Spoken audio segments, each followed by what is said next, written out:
I need to put my lights on, so hang on a sec. I can do that now, just so you can see.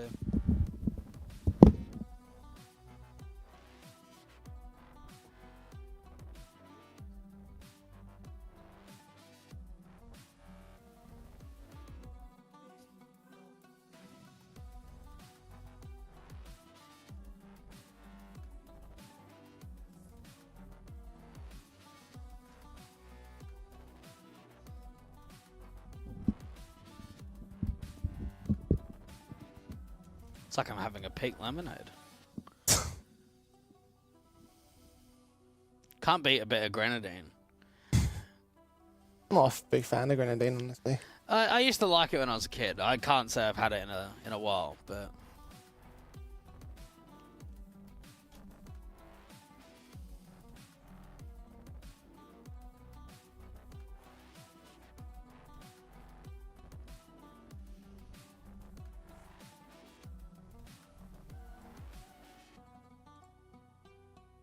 I'm just getting flashbanged completely now. What, by your lights? Or? Oh yeah, just because not used to it.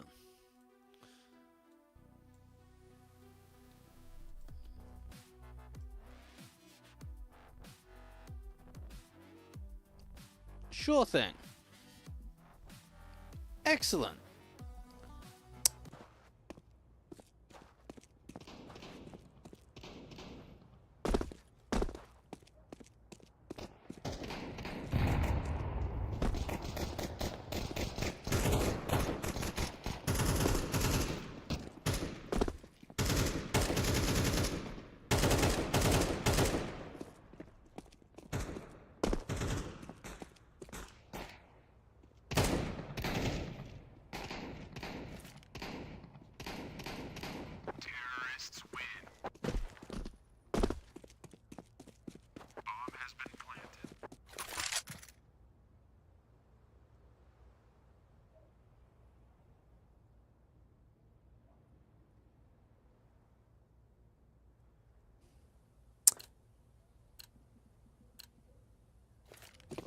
I want to also what the call quality is like real quick, because it is a little bit fuzzy on my end.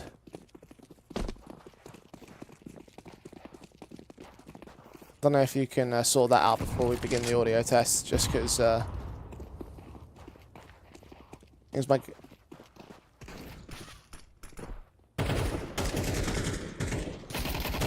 I can do, 1 second.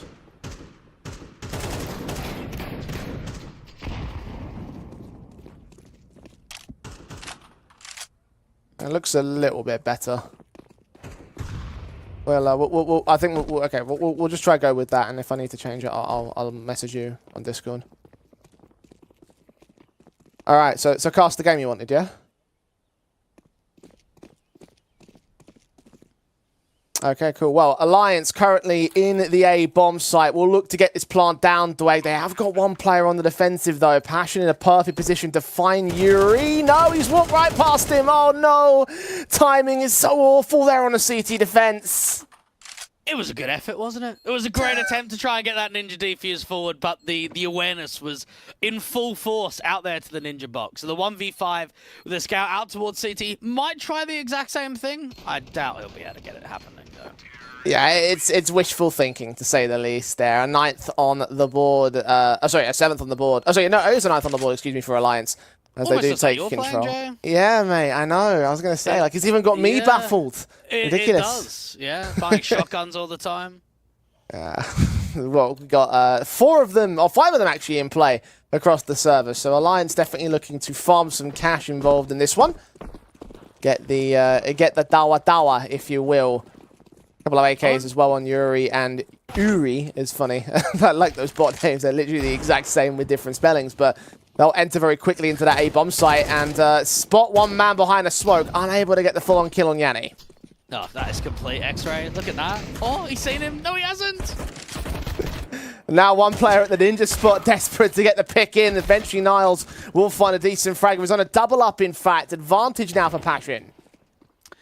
Yes, double CTs out there towards connector, one towards short, and the XM decides, you know what? Play passive, play the man advantage while he loses all his teammates. Now, 1-for-1 trade, still keeping advantage for Passion, still trying to get into the defensive and the retake. One player over at the sniper's nest might become a major thorn in their side, though. We've got Qwerty looking the wrong way. Oh no, he's seen by the firing squad, taking tons of damage and dealt with in the end. Erwin now left alone in the clutch situation. Surely should be left for dead in this one. All right, yeah. I'll tell you what, the Passion UA guys, I was watching them yesterday. I was actually quite surprised, because that's Kane's new project. Guys I've never even heard of. And they actually looked pretty good. I was surprised, actually, that they were able to get as far as they did. I mean, it's a hell of a shocking result to go 2-0 above all things. Like, yeah. I don't know. The Alliance roster's fairly decent on paper as well. Yeah, cool, okay, man. Fantastic. Oh, yeah, let's have a look at that.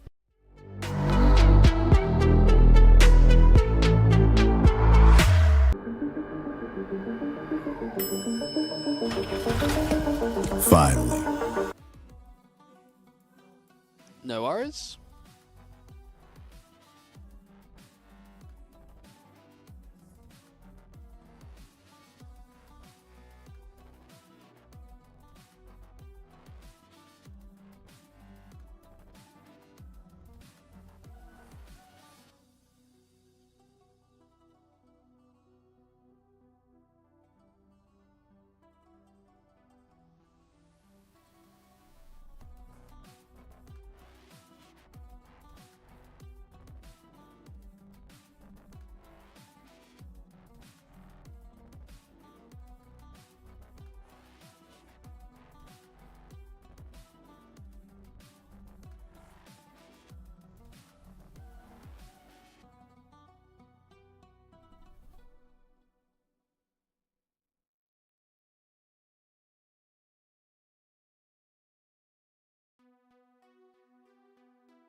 Can you do the veto one by one, or is it an automatic sequence? Yeah, if you can, because me and Jay will kind of go back and forth of what we think it's going to be. So he might ask me, what do we expect the two bands to be? And then we can kind of work it off of there. So I think even with the main graphics, Jay's going to be the one that dictates a lot of the show. So if you just listen to his conversation, that's when you can pull up the team graphic or the map pool or just anything like that and just kind of go off of what we're talking about.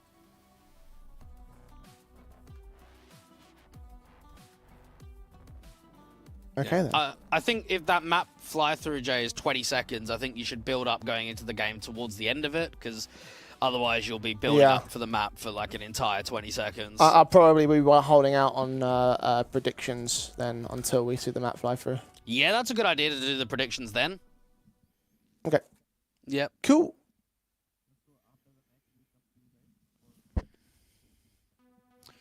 Okay. All right. What we'll normally do is, like, you can just say break's ready. If we're still in conversation, we'll go on for a little bit longer.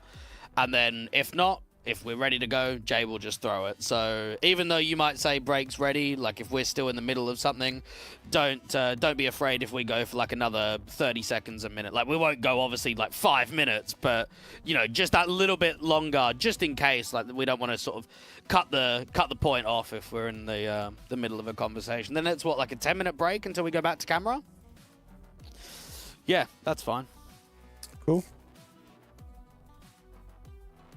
Yeah, so the end of like map 1 going into map 2 will look.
No sponsor call-outs or anything like that?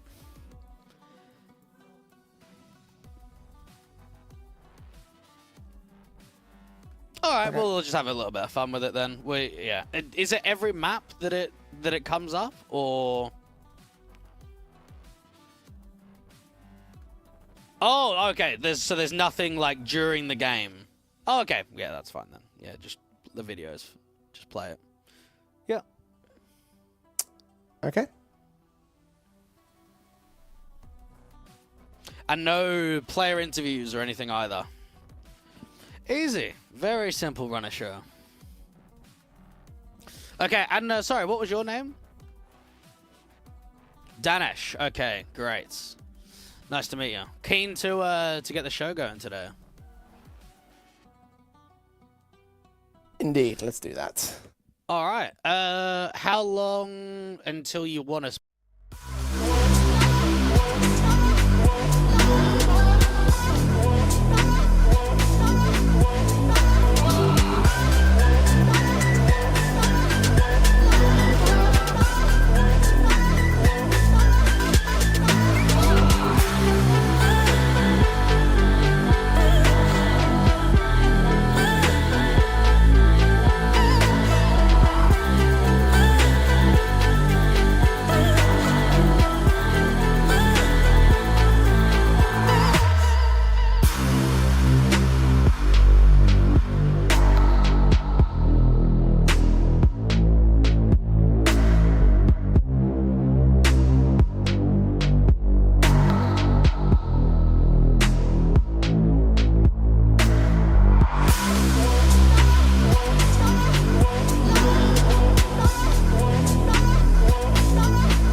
looking for.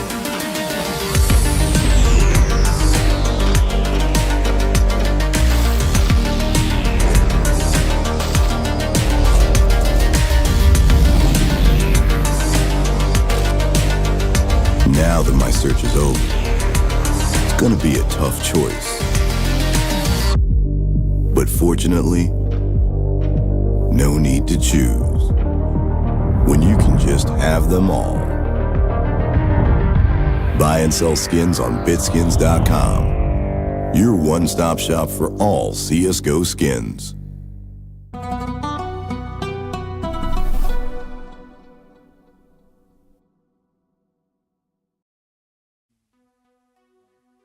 Hello everyone and welcome back to Compass CS2 and the Compass Spring Series. We are ready to get into day 2 of our contender stage action, and it is still all to play for as we set the pace for the tournament to come. I'm the Eternal J. I'm joined by Dwayne, my regular co-commentary duo for the new year and a new tournament as well. How you doing, man? I'm very keen to be able to kick off this contender stage. I mean, we saw yesterday that it was the first day. Now we've got the second day. We've got 4 weeks, right? I think it's a great chance to see what some of these newer squads are made of and some of what the younger squads have been able to redevelop over the Christmas break. And some of the more familiar squads as well. I mean, several of the teams that are playing today played in Compass last time around. So you'll be looking forward to seeing whether they can continue to replicate or improve upon their results from last time. But of course, as mentioned before, there was a day of action in yesterday's proceedings. And I think that yesterday really highlighted exactly the pace that could be set, right? We're talking about the likes of Passion, for example, doing extremely good things in their own upset in their series against Alliance. So when you take a look at yesterday's results, you can hope that there could be a few more upsets as time goes on. I think even for the Enigma Galaxy squad, the girls have proved that they're very strong in the ESL Impact circuit. They've got to now try and prove it against some strong hitters in the Tier 2 European scene. And while they had a very tough time against Sprout, I think there's a lot that they can learn from. They had their coach standing in as well. So coming back next week and coming back into the second and even third round of Swiss, I think there is room to be able to pull off a couple of victories and show that they can even take maps and be competitive. Yeah, it's still only the first round as a Swiss stage and contender, so there's still a couple of lifelines available for them and Alliance, and for the teams that will be playing in today's matches. 2 more best of 3s to bring you today. Godsent will take on 500 in our first match of the day, and Endpoint will take on Entropic in the Battle of the E's later on this afternoon. And I get caught sometimes, Jay, over the life cycle of the Bulgarian squads, maybe overhyping them and over-expecting a lot. But I look at this 500 team in 2024 and I think, my goodness, I'm excited again. I am keen to see this roster in action, and I think it's a great opportunity for them to try and come back up here against an established squad that's been together for quite some time and prove that they've got what it takes to beat the Swedes today. Yeah, I mean, look, certainly 500 have got a lot to prove in my eyes, and in the eyes of the community, certainly. And it's fortunate that they'll be in the first match of the day because I've got a lot to say about this 500 team in particular. Obviously, rank 112 in the world on HLTV indicates that they probably should, on paper, be the lower level squad in this particular head-to-head. Is that necessarily accurate against Godsent?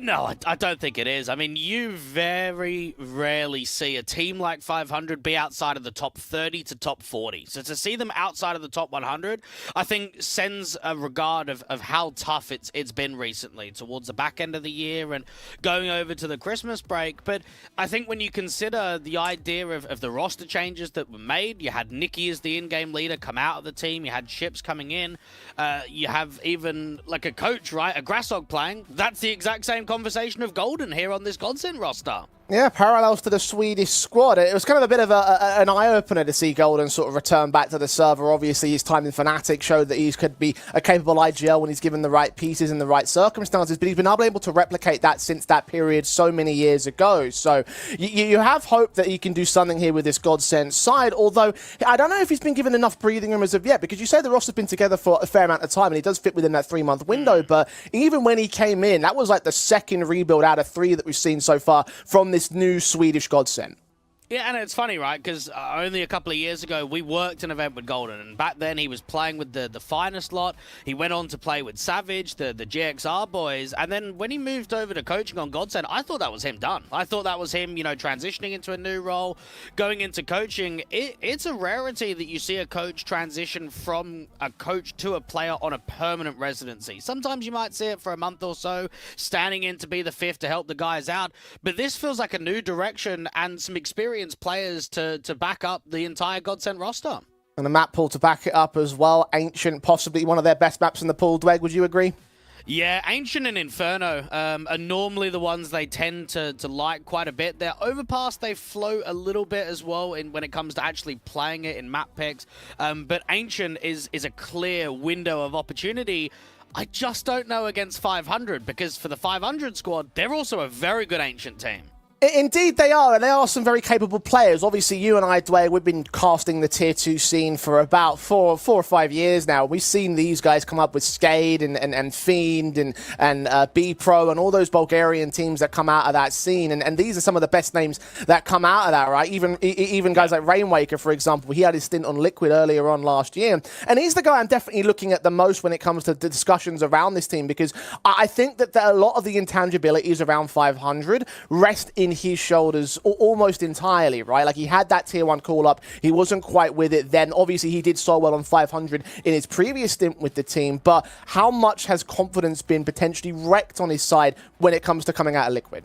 I don't think there'll be any confidence being rocked. If I think it's going to be anything, I think it's a confidence boost. He's back with the boys. He's back where he knows the system, where he can be set up. I mean, you look at Rainwaker, what, 2020, 2021, 2022, going into 2023.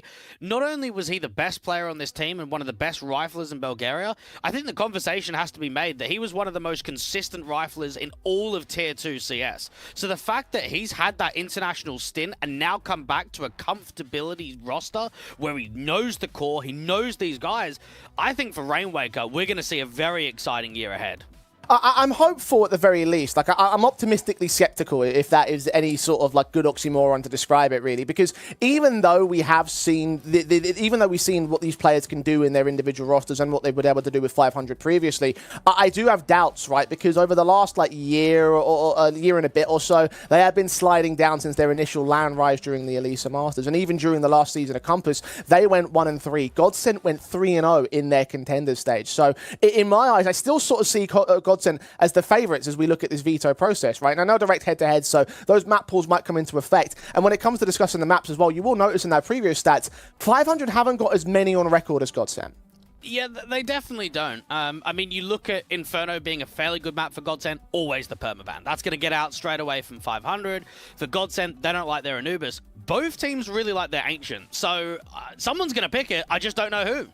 Well, 500 have first pick of the litter, so it could well be a case that they try and float it. I mean, if they both have favourite maps and they've done their research, then it could end up being an appropriate third map if they so desire. There you have that risk-reward factor if you pick into a map that both teams like. I wouldn't be shocked if Godsend went into it because of how many times they played, with it being the highest map win rate in the pool. So it really is on 500 how they want to play this. They're going to go towards Mirage, which actually, historically speaking, very good map for Bulgarian teams. Yeah, it's actually not a good decision in this kind of matchup. We know that Mirage is a weaker map for the Godsend side.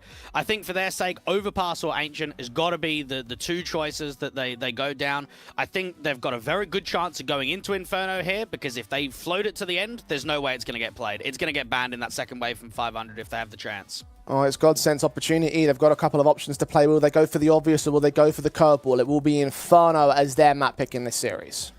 Ancient as a decider, I think Godsend would be more happy with it, but at the same time, I think for 500, you're picking into something that's fairly comfortable for their sake. So I could see it being a decider. Okay, I mean, yeah, it feels like, again, the obvious sort of move if you wanted to go down that route of just getting rid of those last two maps and going towards familiar territory. But 500 have other plans. They're going to get rid of Ancient. So there's that common ground taken out of the veto phase. I think it shows as well that 500 have been trying to up their map pool coming into the new year. Again, we know that they've really liked their Ancient, but maybe in an opportunity like this where you're facing off against a more structured team, a team that's been together longer, you kind of think to yourself, okay, let's not play something that's comfortable territory. Their Overpass has been very weak recently, and I think they're going to get tested on it right here for 500 today. Well, Overpass is the second highest played map in the pool for Godsent, so it does make sense that you want to go towards that more familiar territory. Obviously, Ancient was always going to be a bit of a hot point of contention. The fact that it's out of the pool maybe paints a bit more of a clearer picture in this series. What do you think? I think, again, all of the statistics are going to point the way of Godsent. There's no denying it. They've got better form. They've had more consistent results. I think for 500, though, the always factor that I have to think about when I think of this team is that dark horse potential. That potential to come out of nowhere and beat teams not only in top 70 positions, but top 30, top 20. And I think for 500, you can never write them off of any of these best of threes. As we look to head towards our matchup, Dwayne, I have to push you for a prediction in this case. Are we going to back the dark horses, or are we going to go with the obvious statistical favourites? I think for Godsent, I'm going to go 2-1. I think that their overpass has been more clean, it's been more consistent, and we're still yet to see a lot of Rainwaker. This is his second best of 3 on HLTV since coming back to the 500 roster. I'm going to join you on that one. I at least want to give a little bit of credit to the 500 lads because I know what they can do. Obviously, you and I have seen what they can do in previous rosters and previous teams, and obviously the 500 name is in general is the core of the roster. But in terms of what recency bias says, Godsent have been the better team lately. So let's see whether the new changes will end up having immediate impact, or whether it will be more of a case of growth for the Bulgarian team. It's Mirage to kick things off as they will be on the T side start. Godsent set on their defensive line, very heavy-handed to the B side. Now, Rolf just going to be that spotter out there from CT. Needs to get those rotations off quickly. Struggling to be able to get that first encounter and gets punished pretty much immediately without finding anything whatsoever. A good start there for 500. Quick entryways forward. Bobek now moving into position. His USP around the corner against 4 T-side players. I don't know if he's going to last. There's 3 more at the T-side line, though, that will get mowed down. One trade in from Golden is as far as they'll go, as Era can pick up one decent headshot from the middle of the air. Chips will drop, and it'll be a 1v3 for the man from here on out. But running out of time, the defensive knows exactly where to hold against him. His USP will struggle to get the kill on Denny. We'll try and prod forward to get a couple more out of this one. He has got a kit in play, but just too much presence and not enough time to deal with it. So this will be a pistol round for Godsent. For 500, rather. A very good start from the Bulgarians. You could see the way that they pressure Rolf out there from CT, not being able to get that first encounter. And then after he goes down, I mean, they just swarm the spawn. They force those fights onto those rotations coming through from window and out from the market position. 500 getting off to that start. And I think another conversation as well is Ships back to the in-game leadership. You think about previously when he was a part of Skade, he was the in-game leader, and then Bubble took it away from him, and then Nicky was the in-game leader, and now it's been taken away again. I feel like Ships constantly goes through this cycle on Bulgarian teams of being the in-game leader, getting it taken away, but eventually it always goes back towards him. And we've had this discussion before as well when it comes to IGL movements within this team, is the fact that the styles will change significantly every time that happens. So instability might become a concern if 500 continue to juggle that roll around, but Ships has the mast for the time being. Steer them into success on the pistol round. Nothing to be gained on the A-bomb site as well. The CTs have stacked up the B play. Only USPs in this round, so 500 should make mincemeat of them, if not get the bomb plant down, and just deal with them as appropriate. Godsent might try and just peer in for a little bit of damage out here from CT. They do get away with 1 kill. I doubt they'll be able to get away with much more than that, though. Just that one rifle, not even a significant one there for Plopsky.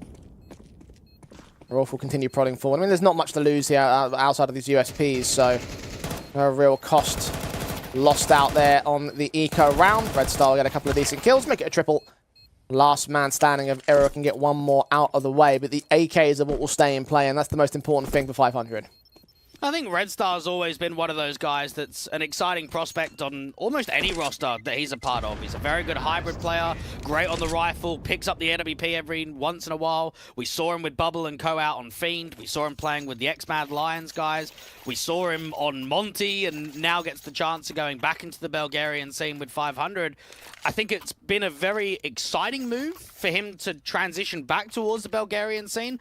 I just don't think the results have shown that. But at the same time, with Rainwaker coming back into the mix and Ships picking up the in-game leadership, maybe we'll get to see more out of Red Star than what we've seen previously.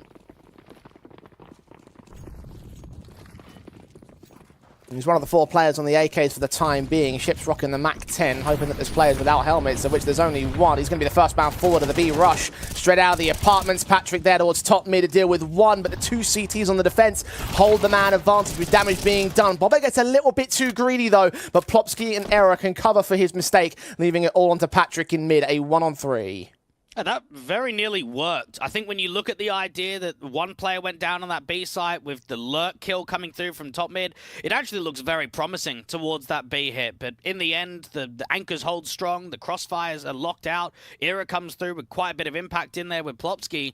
And I think he's even another guy to kind of get into the discussion of, right? Over from a tier 1 squad of NIP to now transition back into the depths of tier 2. He was there once before, but it feels like he's got to try and get back to that level again.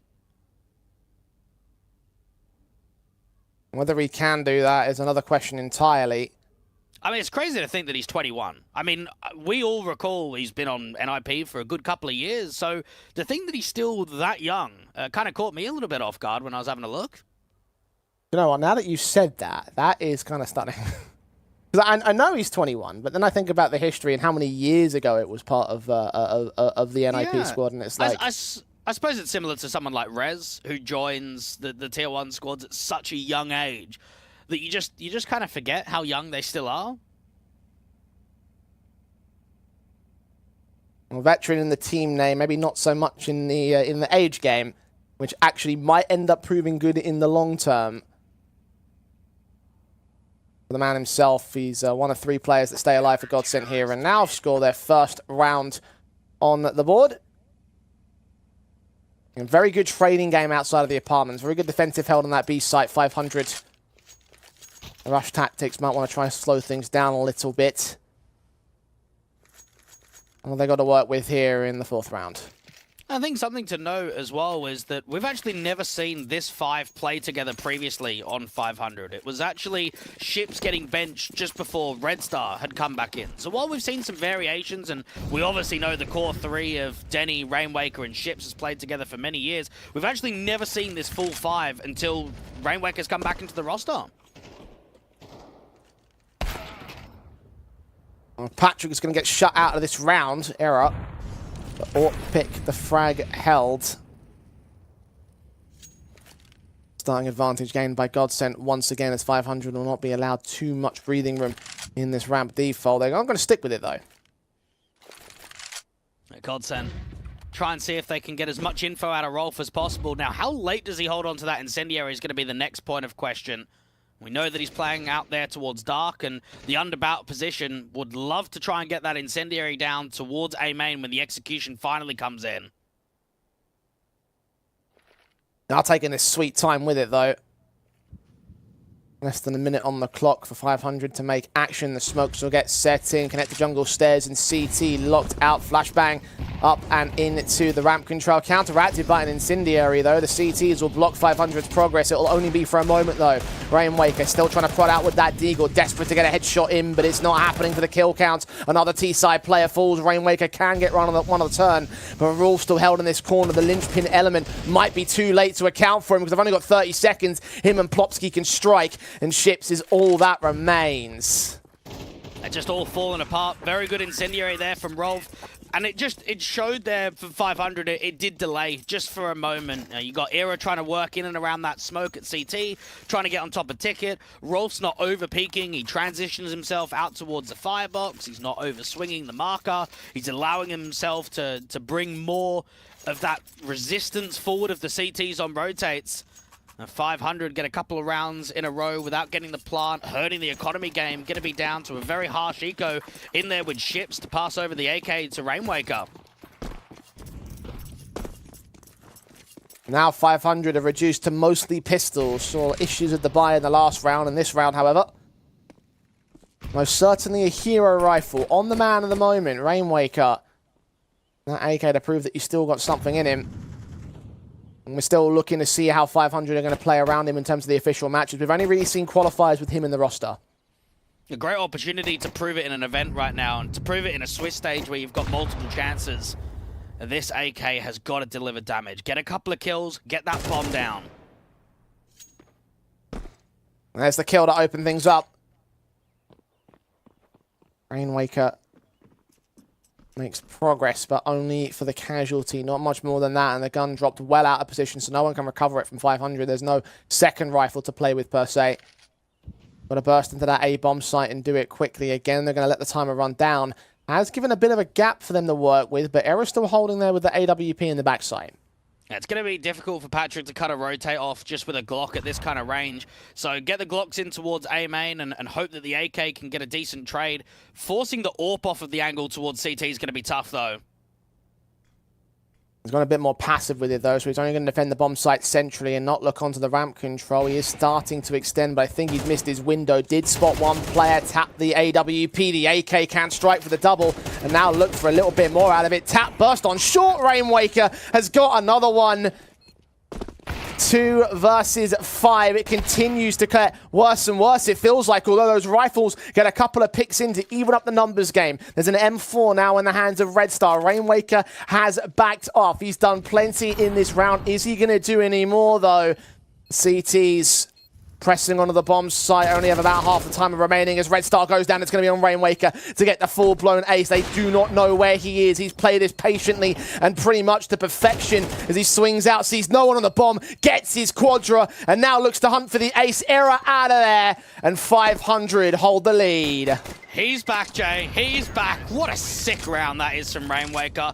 It's just the positional advantage. You work the lurk out to Palace. You get the first kill. You come in from A main. They get a very good timing. Just when Era starts repositioning from CT, he's able to walk basically to sandwich undetected. Golden gets caught flat-footed out towards jungle, and everybody falls. Rainwaker brings so much impact to the table on what is a hero AK rounds. Ships goes, you know what? I've got enough money for an AK. You go and have it, mate. I trust you. Trust well placed. And Godsend will not get off so lightly, or not let them get off so lightly. Rebuys, of course, will be received from them. The AWP staying in, pivotal to their economy state. The M4s around it. And also another deagle buy from Bobek, trying to replicate what Rainwaker did a couple of rounds ago. Red Star is close against the man and will not get the pick. Patrick is forced to trade. Just to give you an idea, I've actually only seen 500 play Mirage once since bringing Red Star into the roster. And the only victory that they got, or the only match that they played, was against NIP in an open qual. And they beat them 13-9. So we know they've got what it takes to beat Swedish teams. Couple of decent picks there in mid from Golden, down to 12 HP, dealt with by Rainwaker's nade from the back of Palace. But his efforts have gained the man advantage definitively here for Godsend, and again 500 locked out of all the map control. Playing around the split play into the A site. Smokes will be providing a little bit more cover as well, keep Era at bay. At least that's what I thought it was going to be, but it's actually a connector smoke, so that AWP still has free reign of the cross. Now, they know that Rolf's out there towards CT, and they try to flash the AWP off of the angle. Rainwaker does go down, so a difficult clutch to win here for Patrick. Very little time to do it. Does see the player jumping, just looking for information on the CT side. Era knows, sees that gun barrel, and will not miss with that information to his favor. Third back, as Godsend will equalize again, 500. Seem to be hitting a brick wall on occasion. Very good round from Rainwaker in the previous, and then it's just snatched right back by team play from Godsend. Yeah, we saw Era in pretty good form over the last couple of months. He obviously came into this roster to replace the likes of Hype, who we know was very strong on the 0-0 Prospects roster and transitioning over here towards Godsend. So good to see consistent impact to come out from Era. He's 10-1 right now.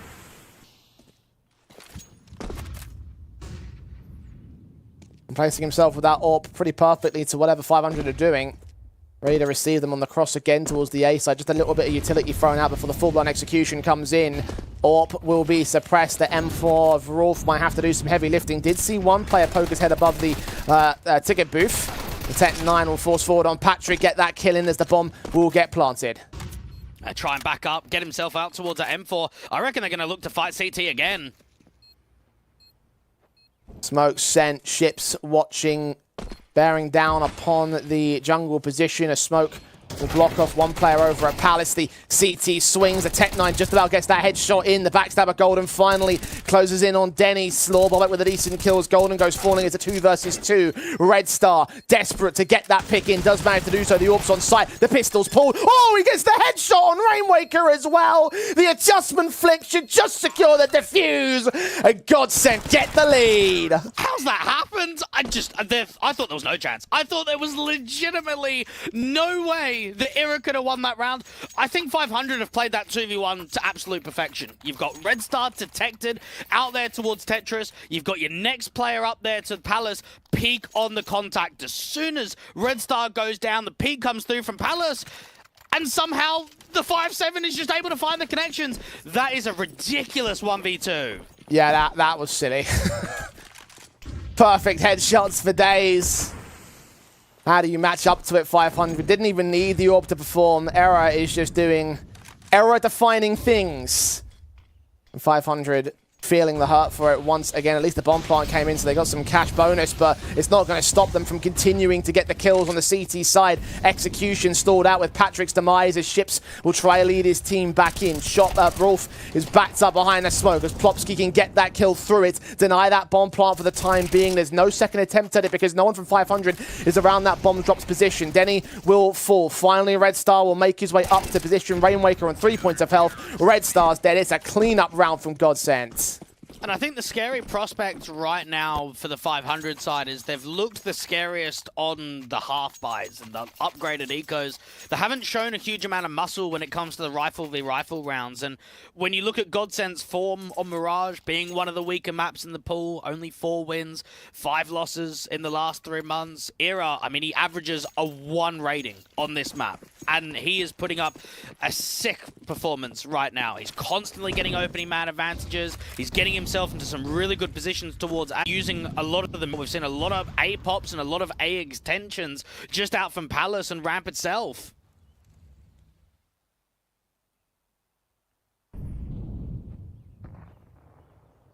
Back into the B lean for 500. Haven't seen a significant B hit for a fair while. Focused heavily. Try to get these pistols in. They get a bomb plant again with a hero AK, this time on Red Star. Bobek. Up behind a smoke, just blind sprays on Patrick. Tag him to 25 points of health, but no lower. It felt like a very good opportunity for 500 to work a contact, but now it's a bit of a cancel. They got seen out there to the apartments. Patrick's been tagged up. The resmoke comes through from Bob. 500 are desperate for this AK to get some damage forward, and it might just be a contact when the smoke starts to fade.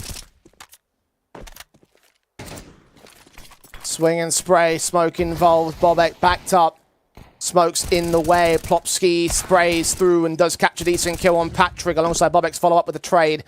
Ships down 4 on 3 for Godsend. Held back as Golden can secure Red Star. Bobek with another follow-up as well. AK out of play. Rainwaker caught on the A site as well. No sneaky positions to be held in this one. Godsend double up scoreline over 500 and a 6th to at the very least tie the half. And do you know what I was quite surprised about, actually, when looking at Golden's history, is that he's never played 500 or even Skate before on HLTV. So, not familiar with the players that he's up against. He's obviously familiar with 500 and the circuits that they play and that they're involved in the Tier 2 scene, but there's actually only the newer players of Era and Rolf that have had many matches against these guys before.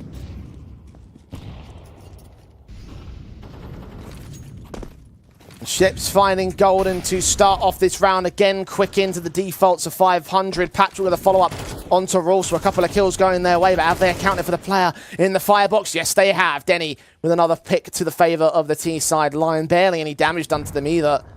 Era and Plopsky at this point just have to save their weapons. 22 seconds to get 3 picks in quickly. That was a bit looser there from 500.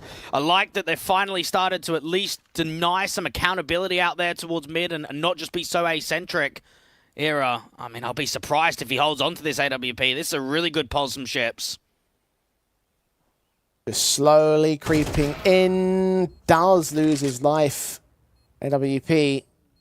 1 pick to defend himself. Keep that weapon in play. Plopsky, similar story against Patrick, so not quite a successful hunt from 500. least have a successful round, the 4th on their board, as they try and catch up to Godsend and try and equalize at the turn of the half. The best thing they can do from here.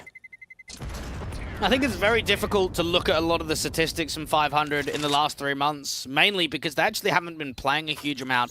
You compare the two teams, 500 have played 20 maps on HLTV in the last 3 months. Godsend have played 55. I mean, that's nearly 3 times as many, and I think it shows the involvement that Godsend have had, not only in multiple tournaments, but also multiple deep runs. I mean, the last 3 months have featured a grand final on LAN twice. We've seen a grand final online from them. We've seen a top 3 placement, top 4 here and there. So a lot more deeper runs recently from Godsend than 500.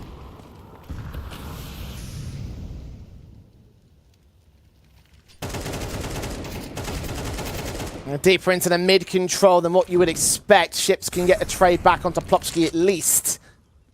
4-on-4 situation. What's he got here?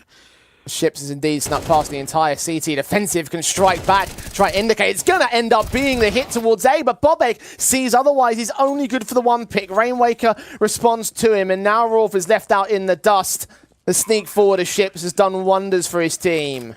I tell you, I don't know what Plopsky would be coming after that round, because I almost feel like that's kind of his fault. He's going out from connector, he's working around the smoke, he's hearing Ships, and even with all of the noise being established and Plopsky in bottom con, he's able to not only escape into window, but keeps putting damage up on the board. I can't believe Ships has found 3 there. I thought he was getting traded 1-for-1 instantly from Plopsky.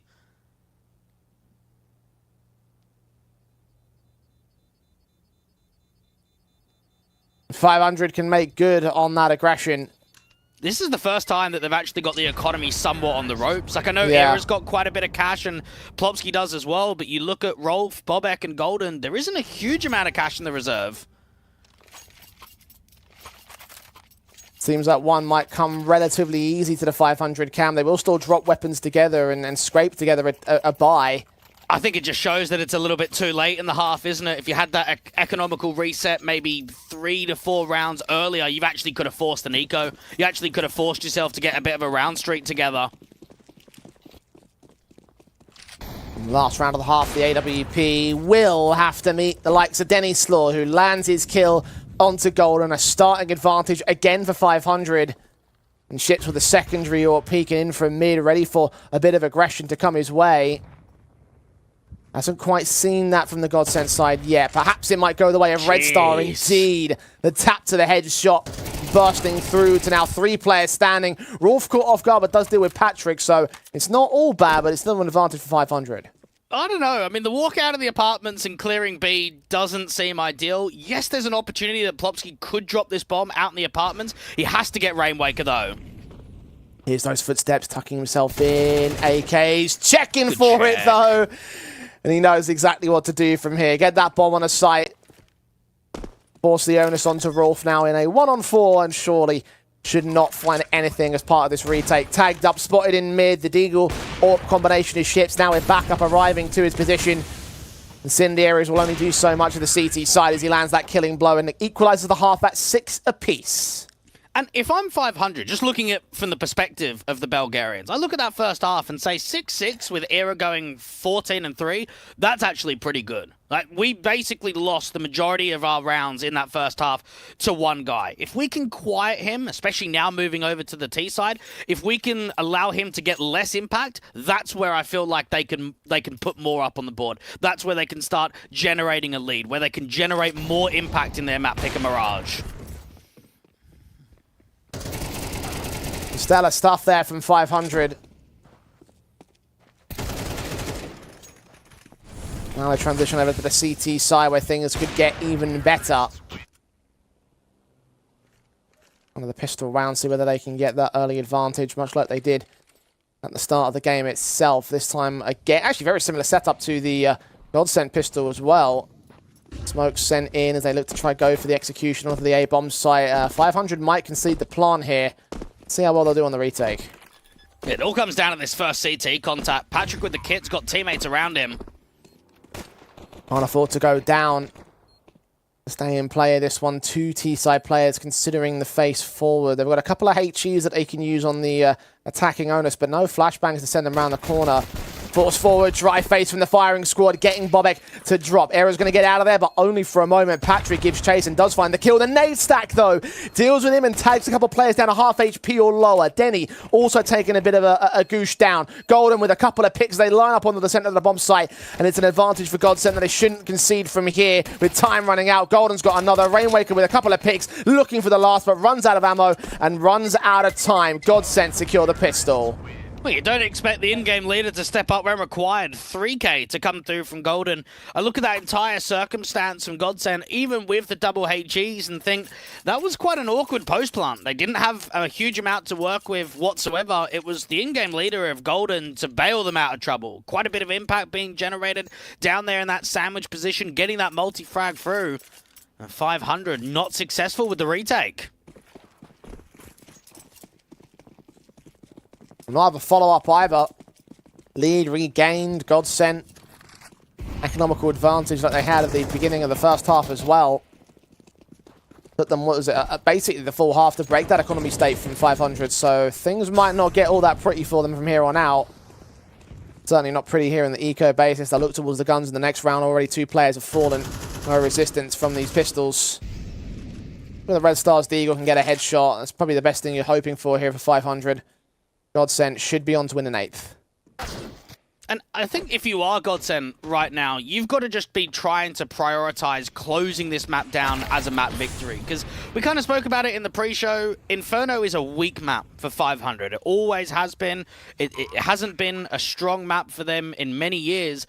It's one of the best in the pool for Godsent. So the idea that it got floated and Vertigo was the one that got banned, I gotta be honest, I think there is 0 chance that 500 have got to win Inferno. So if you are Godsent, if you want to close in 2, closing Mirage is key.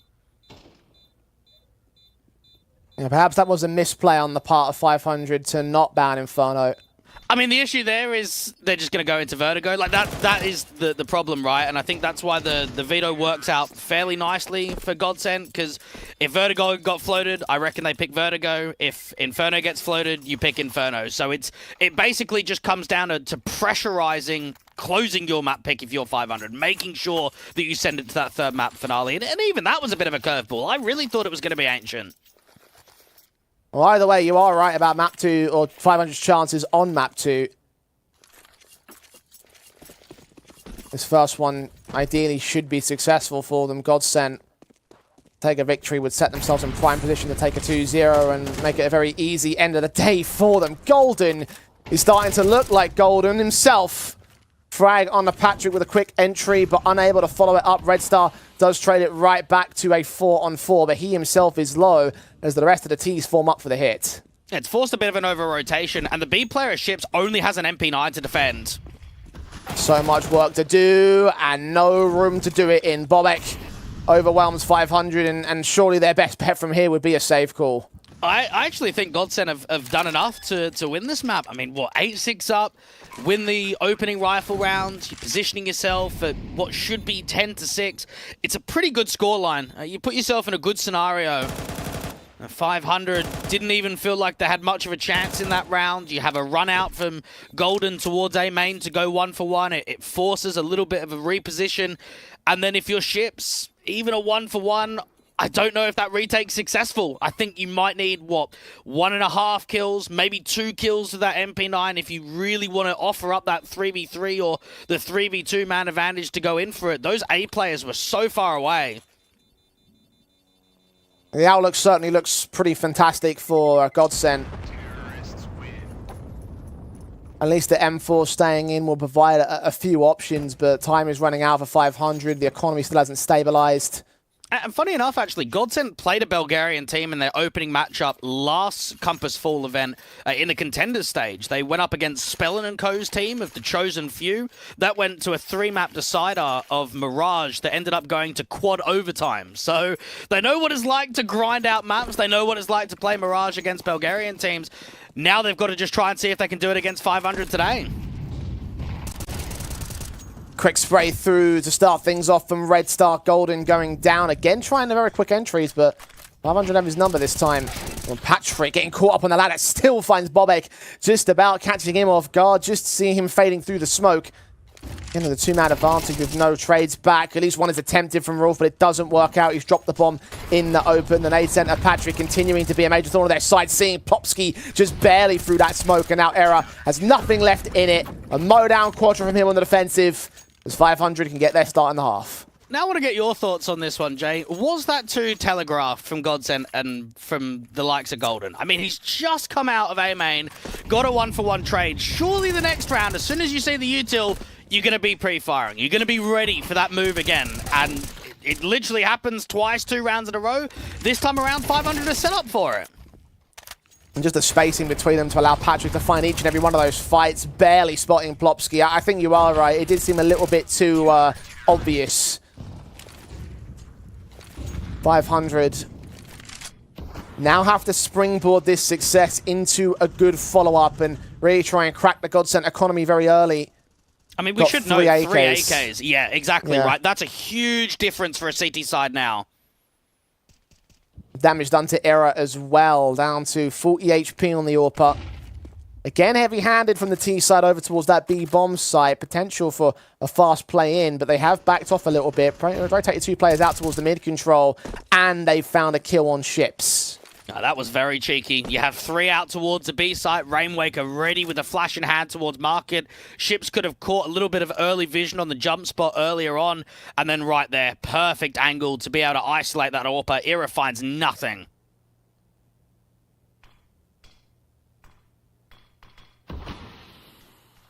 That's smoke in the way immediately. Nothing that Danny can do.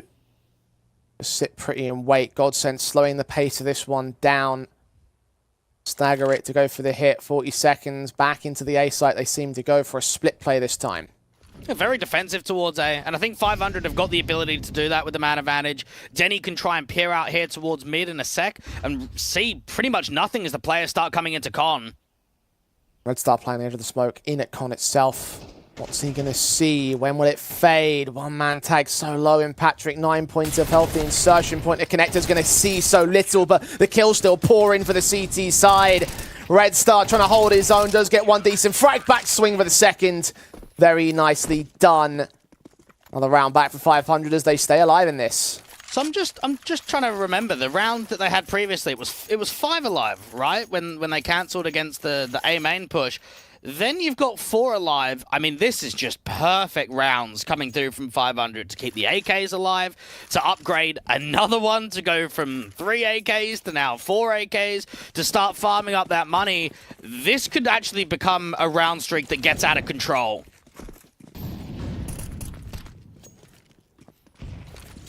You know, pistols only for Godsent.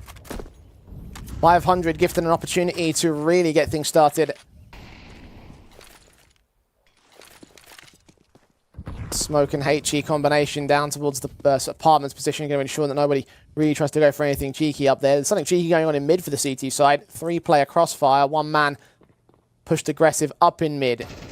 Footsteps being heard as Red Star can deal with it. Now the crossfire should turn its attention towards top of mid. Only 1 player to fall, actually 2 players to fall for the CT side. Actually make it a triple there. Era, very good shooting on the Deagle, continuing to perform in this one, make it expensive for 500. Yeah, surely I was just going to say, surely we see the AWP out from Denny, because we actually didn't see a lot from him in that first half. We saw, that 1 kill where he got boosted towards A main and saw the cross come out to jungle area.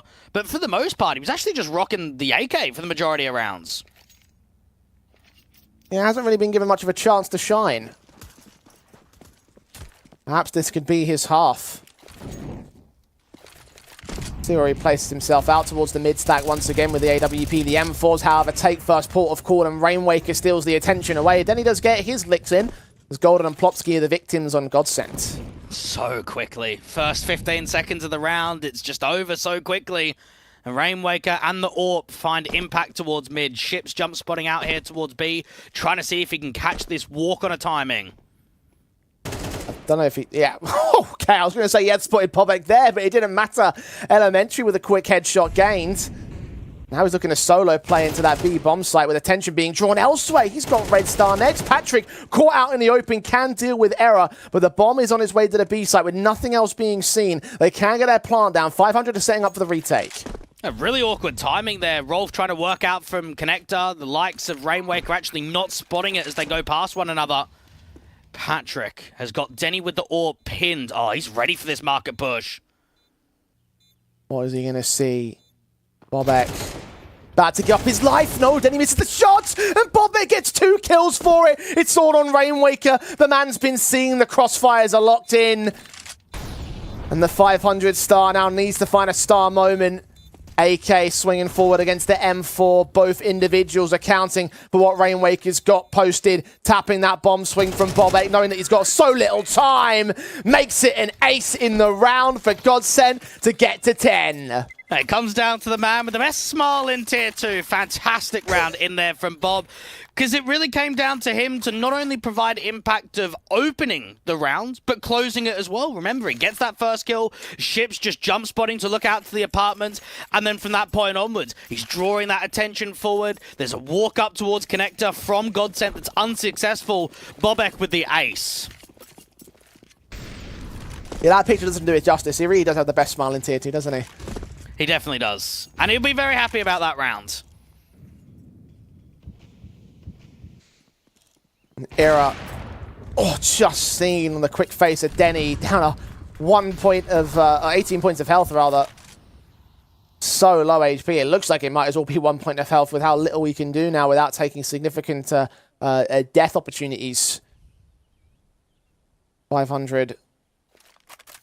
Starting things off not with a kill, but with a major advantage regardless, and it's forced Godsend to slow it down again. And this comes down to pressuring the in-game leader. Can he read the economical game? We know that Ships, oftentimes when money's low, is going to drop a rifle over to a teammate and get an MP9 in response. So this B-side is very weak. We saw it get pressured previously when they had the MP9. It's whether Godsend can put the pieces together in a round like this. I'm taking a second tag to that AWP. Plopsky down to 16. Rolf next to face. Smoke's coming in against that CT AWP.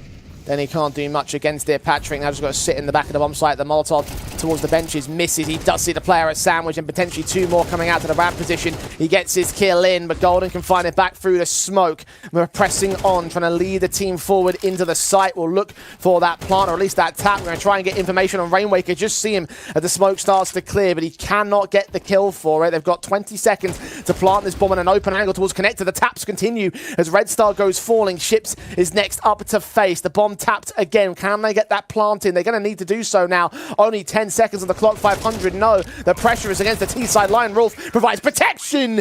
And so does Plopsky with the transfer. Godsend continue the hype train. And it felt almost as if there was a lack of chaos, which is surprising, because I think you and I are both looking at that round thinking there isn't a huge amount of room to get that bomb down. The smoke goes out towards jungle rather than top con to disallow the vision from Rainwaker. You can't get the bomb down towards top con because Ships is still out over there. But Godsend, they slow the round down. They get a flash forward. Plopsky looks like he's trying to peek in there towards con. Keep that pressure on. Rolf out from Palace starts to swing on the contact, keeping his eyes down towards CT. In a high-pressure situation with very little time left on the clock, Godsend provide a great round to be able to close it up to get to 11.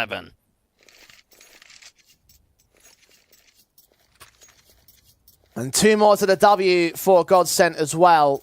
And it's crazy to think that the 3 rounds that we saw 500 win were dominating, keeping mass players alive, keeping a hold of those AKs. And now, I mean, it feels like this map's done. Look at what they're bringing to what could be the last couple of rounds of this entire map.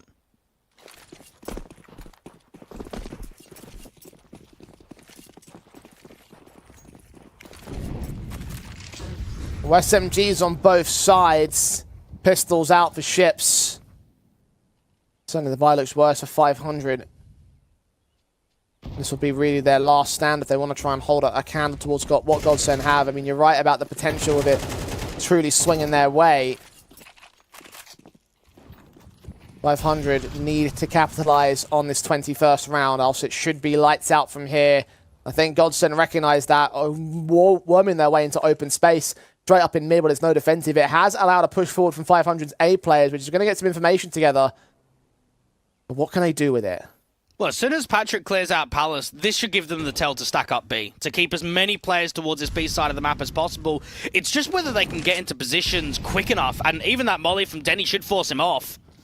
No smoke in the way, forced to act. Golden with the kill. Ships is still making his way in. The linchpin now rests on Red Star. The backstab coming in slowly but surely against that apartment's control as he presses forward. Barbek is caught off guard. Plopsky pressing forward even more so, desperate to get the player in the back lines. There's two of them there though, and a third man now outside of the apartments as Ships can capitalize, get that kill. 4 versus 3. Rotations will start going back into the A site because that's where Godsent are headed, and Red Star's looking for an angle which he just can't seem to find. Rolf, now SMG battle against Patrick, will force both players to fall back as Error evens up the man advantage, but only for a moment's respite. Oh, keep fighting out towards CT. The MAC-10 struggles, but Plopsky helps out. And could this be the 1v1? Rainwaker versus Plopsky, and Plopsky makes light work of it. A triple for him in the round as Godsent will get to map point. Oh, I give a lot of praise there to Golden. That was a very good decision to start shifting that rotation. We all know it's a stack. We're looking at that backstab, and I think Golden recognizes as soon as Red Star is in apartments, they know that it's stacked up heavy on B. They know that there must have been a read, that there was a backstab in from T-Spawn, so start shifting that bomb out towards Connector. Get it away from the B side and into the open hands of the A.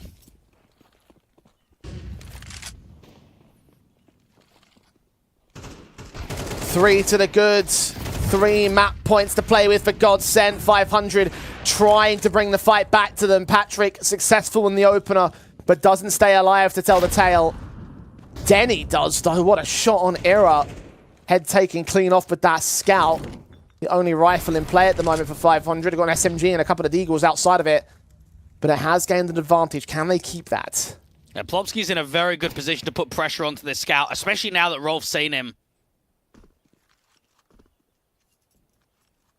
Footsteps heard, but time ticking.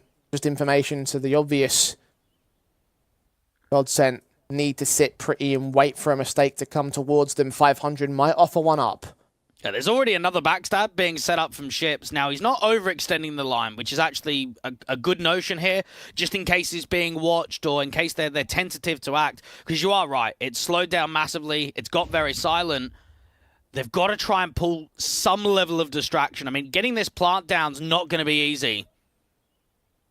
And 500 recognise they can't go for the full force forward. They're going to sit pretty back in the back lines, cover off all angles of workability. Godsent.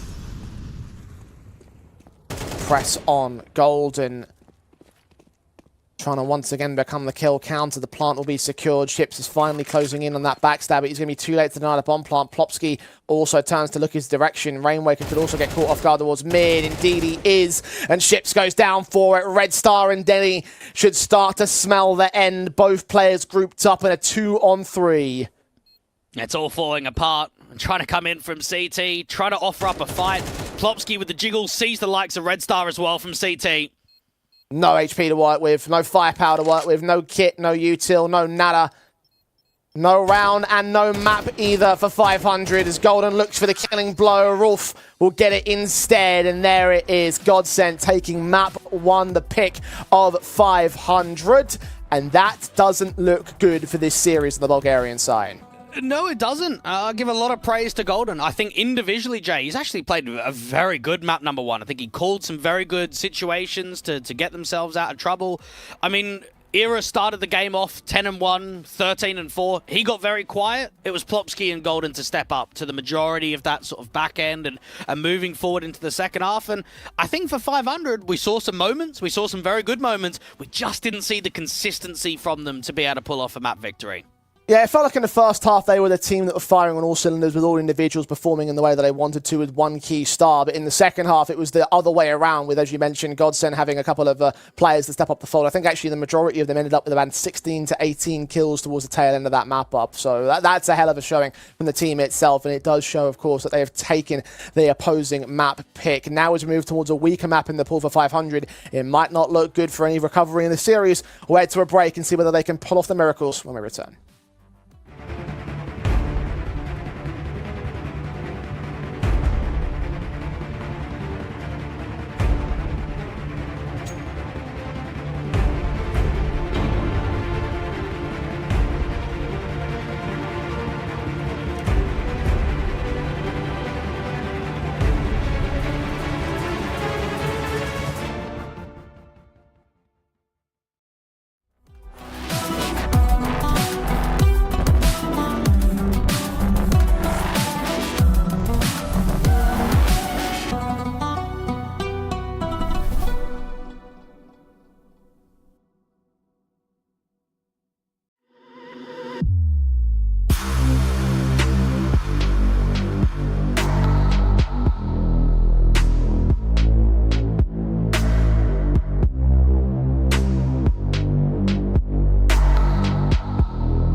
Finally, I found what I was looking for.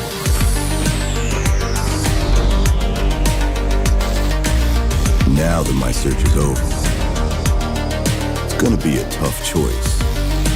But fortunately, no need to choose. When you can just have them all. Buy and sell skins on bitskins.com.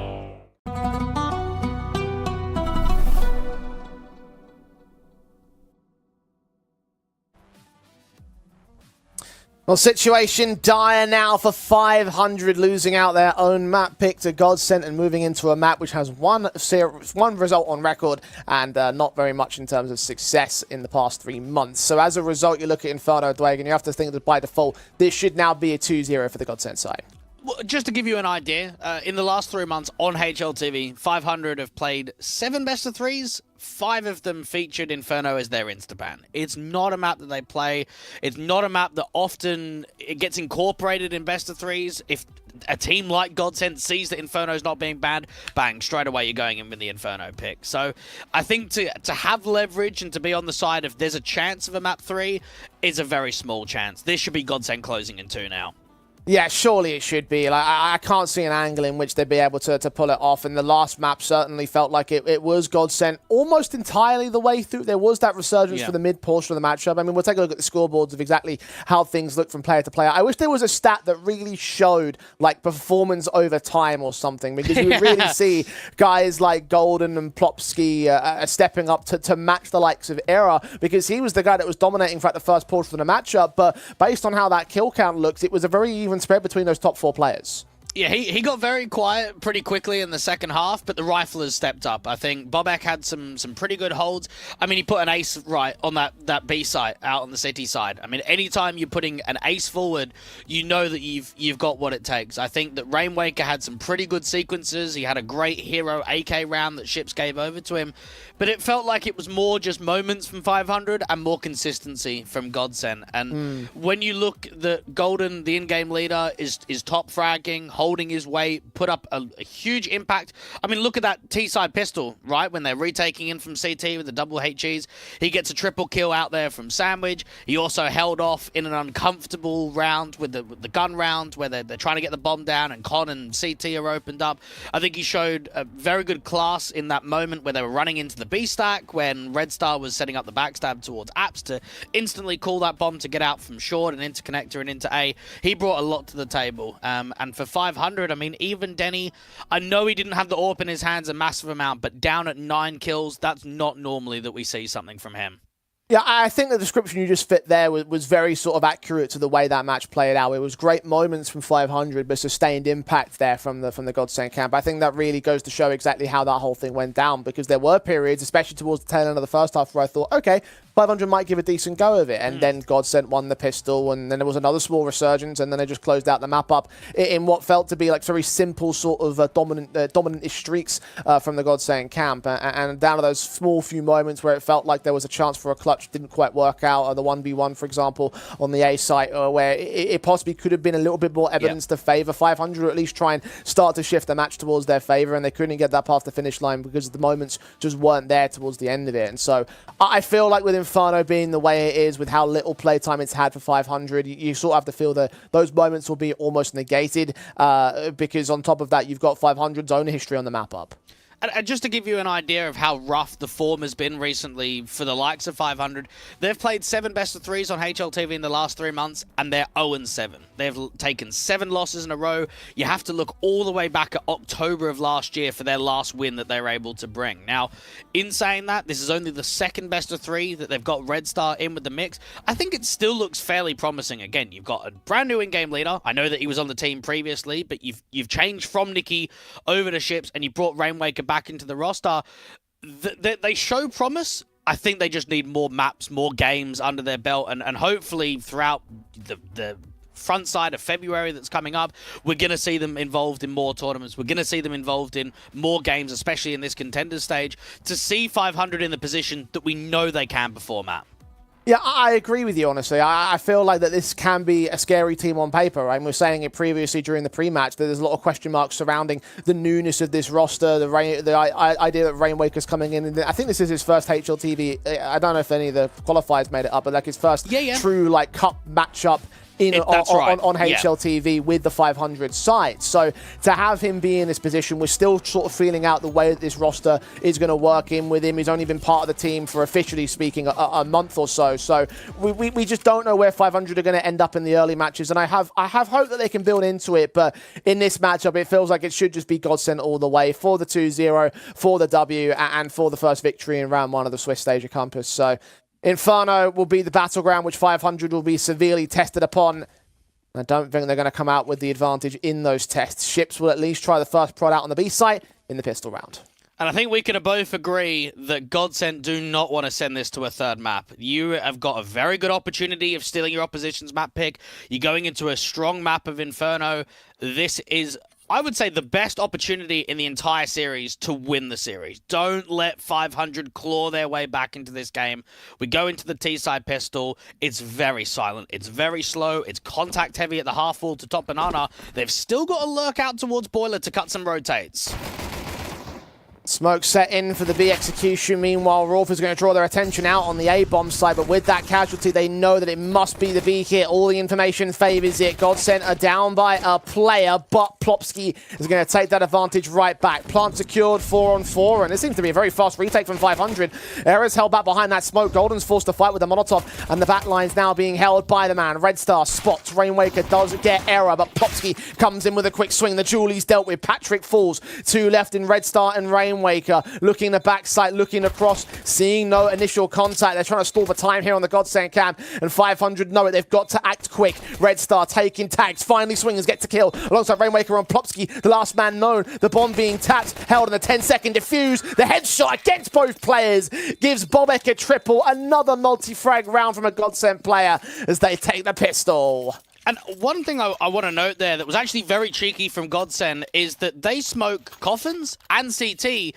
Now, once they put pressure onto the site and they push through that coffin smoke and Plopsky gets the kill onto the likes of ships, Plopsky actually gets boosted in CT. I mean, that's not something you see very often from a T side perspective. You see it quite frequently from a CT side perspective, but a nice gimmick there from Godsend and a very good closing last couple of kills from Bobek. Beautiful way to recover when 500 got the start. Advantage now in the round as well as the scoreline. Pistols only in play for 500 as you would expect. Buy up for the next round. Godsend should make it another solid start. And the concerns continue to mount for the Bulgarian team. What are your thoughts on the new Inferno, Jay? Fan of it? Yeah, I think it's quite nice. Yeah, it gets insta-banned in my stacks. I am not keen. I don't think it was the map that needed to be overhauled personally, but it is the one that we got. I'm not as much of a hater on it. Okay. Godsend aren't either. They picked into it for good reason. 500 being heard. The tag through. Golden's caught two more picks to the Mac 10. Just SMG central here for the T-side line. Lots of cash being gained in this round. You mentioned this is the first sort of cup event match that we're seeing the new 500 being played. One thing that we did see was Rainwaker in the RMR Open qualifier in the best of 3 against Ecstatic. He dropped nearly 90 kills and averaged a 1.40 rating across that entire best of 3. He was actually the only player with a positive KD ratio, put on an insane performance, and they just missed out. They probably should have qualified to at least the close qual because they got in very close with that 2-0. So we know in best of 3s he can perform. I think he put on a decent showing on map 1. This is now the chance to show it on map 2. A reminder that Ecstatic series in OQ3, that was a loss. Even despite his own individual performances, 500 need a little bit more. Godsend have lost the opening pick to Red Star here, and a 2 points of health for the man. Rolf now being seen next by Patrick, who will also be able to follow up. A 5-on-3 gain, a little bit of trade potential here, though. They're trying to keep eyes down out towards brackets. And Plopsky putting some utility down with the molly out to port. Ships, though, catches a good timing on that walk forward out to the apartments. Done so much damage to the CT line, but they haven't been able to actually get the kills here. Godsend now reduced to 2 players. The smoke's going to telegraph exactly what the plan is. Get that bomb down on the B-bomb site. See what Denny can do in terms of blocking it. Blind fire past the smoke, but that's the indication to get that bomb down a little bit out in the open, but cash bonus received, and considering it's a bonus round, Godsend can be happy with that much at least. How much further can they go with it? A 2v5 seems like an extremely unlikely round win, but again, consider that HP marker. Especially with an MP7, this is not going to be easy. Golden looking to try and fight onto Denny aggressively. Didn't see him, has seen Patrick and misses his chance. Eric can finally strike. Red Star to full. Second player spotted. Oh no! It was almost falling apart, but Denny came in with the reload timing on Era to secure the defuse. Yeah, I'm probably quite similar to there as well as you, Jay. That looked for a moment like it was going to be something special. You are right. For a bonus round, bomb plant, and 3 casualties, when you consider that it was a 2v5, that's a very good recovery from Godsend. Big stuff. And again, money bonus is going to continue with the SMG kills that piled on in the previous round. their rifles together with the AK. There's actually not as many significant rifles as... they do actually upgrade. I was looking at Plopsky with the Galil in his hands, but he has got back to the AK for it. MAC-10 on Rolf still in play. We've got 4 helmets on the 500 side, so it won't be the most effective weapon in server right now. Initial utility basis, standard stuff. Molotovs towards car particularly, and they will start to make progress up on the banana control on Godsent. I'm surprised we didn't see the Swag 7 here from Ships. The MP9 out towards the half wall actually gets a lot of damage to that first kill and upgrades straight away to the AK, but looks to keep forward facing and actually pays the price for it. A bit too aggressive from the man. Advantage only for a moment. Red Star's going to have to back off from the advanced position being taken by the AK. The Taps will now reveal himself. The Incendiary can come back and try and force them back passive. They can't recover that AK just yet on the CT side. I don't think they need to as of right now. Going to back away very passive from this B-bomb side. Is this a stack being formed?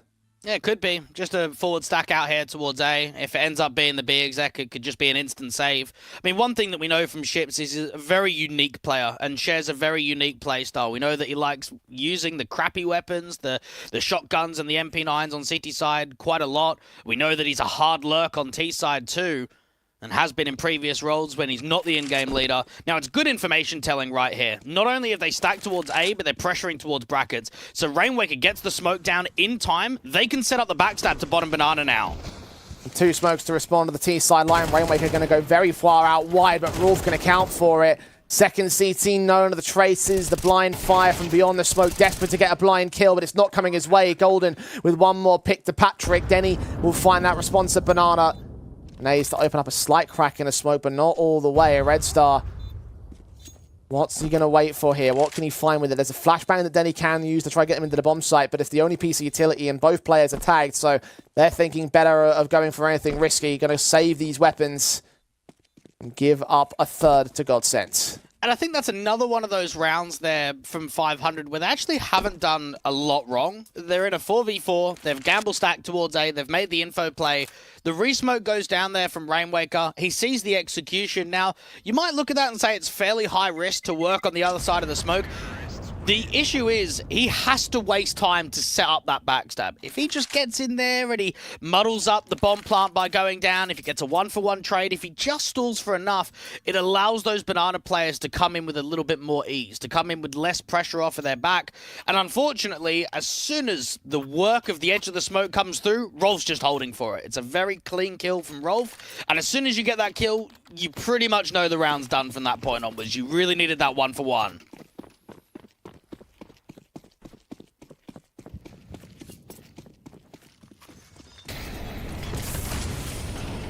Still see as much of a buy from 500 as we can, but they are getting picked apart with their aggression. Straight into second mid, Rolf with a double. Don't know if Denny was spotted. In the bedroom position as I set ahead of the balcony, trying to find an angle of attack. Does catch Rolf looking the wrong way, so timing's decent. But it's still an advantage for Godsent here, and the B side's been cracked wide open without any attack on that side of the map. Yeah, that was a disappointing, aggressive maneuver there from 500. They've got Denny working in from Boiler. They've got another couple of teammates of Rainwaker and Ships to go aggressive, to put pressure on towards second mid. And they're just not successful. Rolf does a very good job of holding down the line. They spot Denny out there towards bedroom, so they know that he's not going to be able to get away with a massive amount. It turns into a gamble stack towards A. The B execution comes in. This is another round that goes the way of Godsent, and we can both sit here, Jay, and say, oh, you know, some of these rounds have been fairly close, and if one kill goes differently, maybe it goes the way of 500. You still need to look at that scoreline and go, money's getting farmed. It's 4-1. You're a map down in the series. This doesn't look promising for 500 right now. Yeah, at least when Godsent got off on the right foot in terms of the half starts, there was always some sort of response from 500. On map 2, however, that has not been the case. 1 round return, that was a bonus that was lost by Godsent. They bounced back immediately, taking 2 more.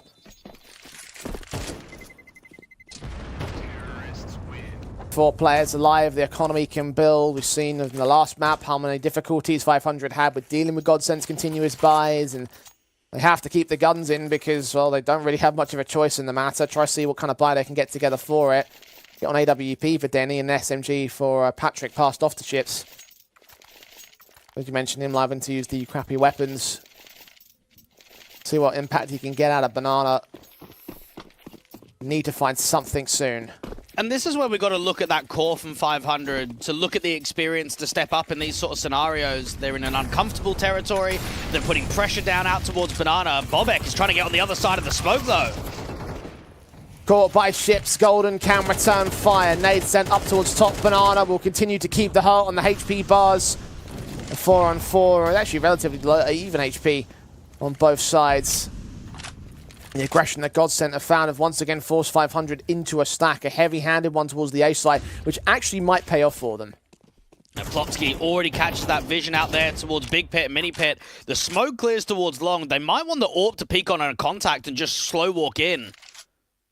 3 men over on the long side. Golden setting up utility. The smoke a little bit too deep for where they're holding from. They find Plopsky, the AWP still waiting and posted against Golden now, taken down to 2 men on Godsent. Both from very different angles of attack. Patrick himself tucked away from the apartment's control, the center of the bomb site being covered off. Rolf has been seen and appropriately accounted for. Error. Not much that he can do in this. Completely surrounded by the CT side as 500 get their second round. It's a strong round from 500. You go for a very quick one-for-one trade out there towards Banana, and the A players put in quite a bit of impact. It looked like Plopsky was on the front side of it, out towards Quad. That AWP from Denny has a little bit of a bait. His teammate runs away. They hear the sound cue. They try and see if they can come out towards brackets and just basically get nothing whatsoever. Red Star and Patrick, the 2 other players outside of the core, have that centered crossfire towards the short and apartment side of the bomb side and do well between them.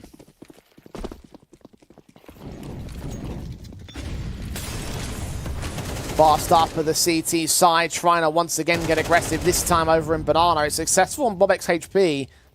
Not quite the kill just yet. Chips' SMG can once again hold position. This crossfire gain, the nade to open the smoke, get the kill. They check the corner. Yes, they will, but Chips still gets away with those 2 picks. Error forced a trade to evens. He's done unbelievable work to get 2 kills there. Really nice sequence in from Ships and actually given a way forward into that round because that opening kill looked like that could have destroyed everything. And then he's got the advantage back with Rolf's quick prod out a boiler. I think they've got the information. This is going to have to be the B hit, though. Utility sent over by the T side. Plan for Error. Put it down immediately. Nades will continue to chip away at the damage done. A man advantage for 500 on the retake.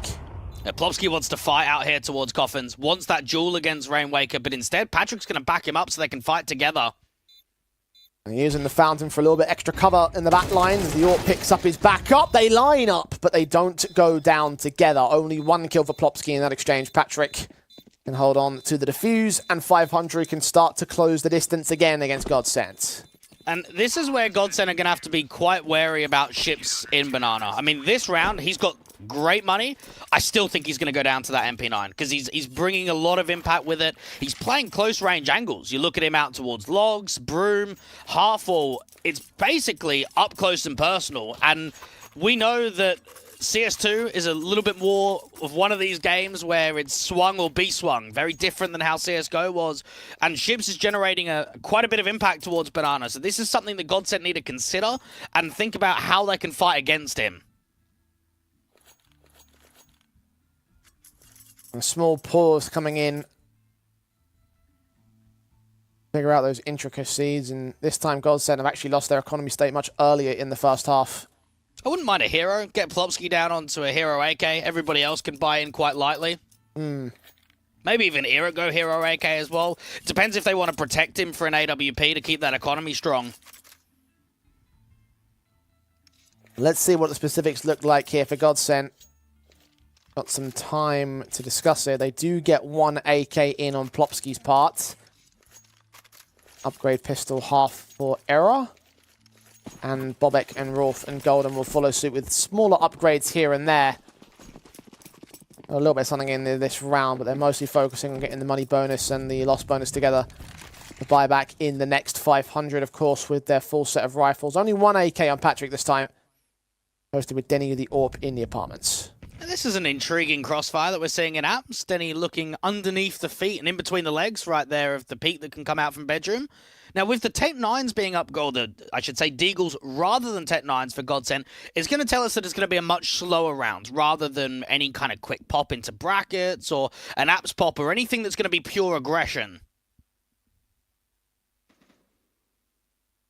Red Star finds the first strikeout on the other side of the map. Golden fragged out in the banana take.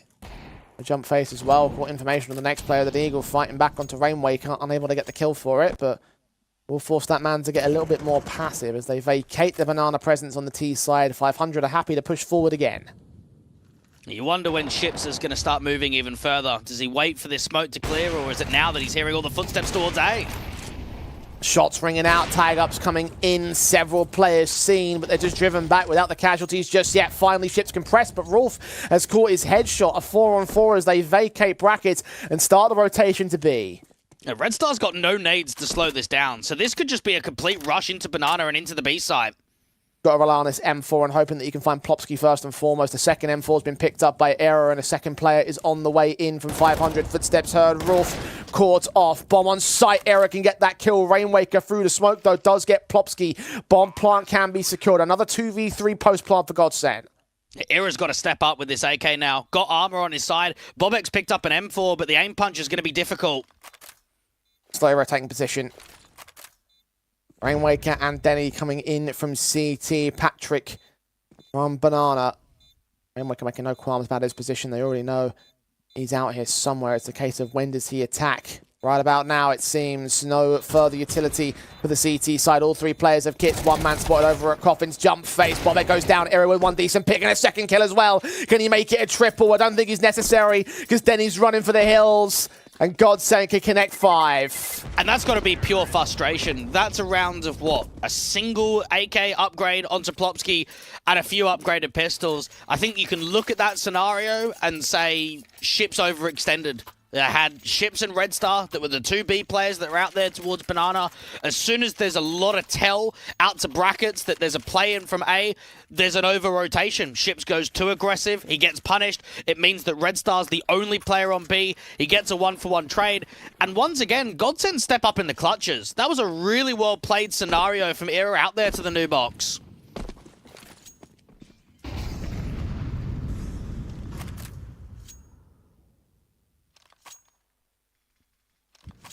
Can recover from their waning economy state a little bit as well.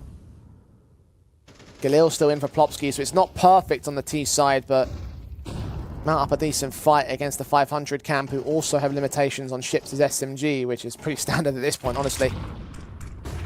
Orb still in, the M4's out. Denny with a pick onto Rolf. Patrick with a follow-up on Plopsky. Again, the apartment's control held solid by the CT side. Yeah, that's definitely been an avenue of approach from 500 in terms of positional impact that we've seen the majority of times here towards the A side. Denny and Patrick finally get use of that boosted crossfire in the apartments.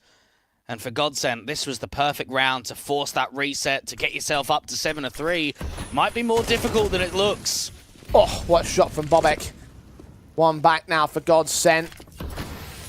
One of the two players as well pressing in towards that B bomb, so I should see the plant down. Got Golden lurking as well to cut rotations. He should get Patrick on the way out of this one. Bobek focused on Rainwaker as Patrick will drop. Rainwaker caught looking the wrong way at the wrong time. And now the last two CTs wary that they could get sandwiched out here. Flashes in, Ships can get Bobek, and now look to storm that B bomb site. There must be only one player on the site itself, but Golden has rotated very quickly into Banana for backup now. AKs on both individuals. Ships leans in, gets taken down, and Denny can't do much from here. Outside of the bomb site, Nades try to force Error into the open. Incendiary lands a little bit too short. With Golden support, they can get that final kill and find the 6th. And if I'm the two apps players there, I'm absolutely livid. Yeah. You've got 2 kills there from both Patrick and from Denny. I'm not sure if we didn't quite see it from Golden's perspective, but it looked like on that rotation, Patrick just had his knife pulled out. didn't have that awareness that there could have been a lurk to cut a rotate in there from Golden. And once again, it's Era to step up from the new box. He knows that Golden's late to the bomb site, that it's going to take him a while to come in from Banana. He's got to stay alive and find impact, and he's done exactly that again. He's finding those individual moments, and that's keeping pace with the rest of Godsend, who are also on similar frag counts. The AWP now a chance to farm some frags in against the harsher eco. BobXAK actually gets the numbers, and Plopsky's SMG can stack up a little bit extra cash. Godsend will officially win the half at 7-3. And this is where the conversation comes of, we've mentioned that 500 can be a very scary team. I think on paper, this is probably the best lineup that they've produced over the course of the last 12 months, with that core coming back together, with Red Star into the mix. How soon is their peak going to be? Is it going to be in this tournament? Is it going to be by March, by April? When are they at their best? Because from right now, for 500, they've had a difficult time in this series against Godsend.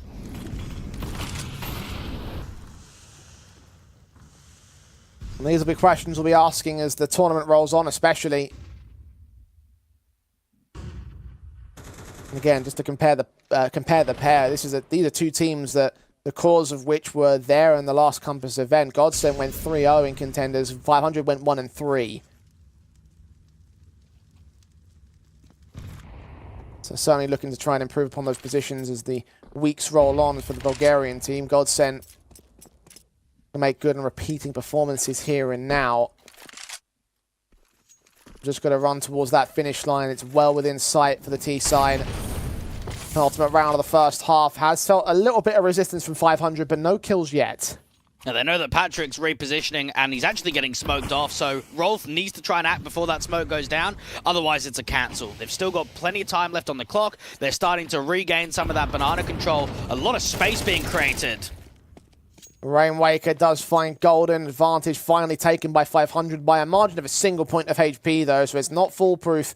The AWP now ready to receive the T-side players, coming in very quickly. 3 individuals on that banana position. Fourth man should look to join them as well as second player on the defensive. Are there any flashbangs to try to get him out? There are, but Denny just missing the shot of the dry face. The AK sees him fire again. Second face finally gets that one pick back in. Rainwaker only good for the second kill.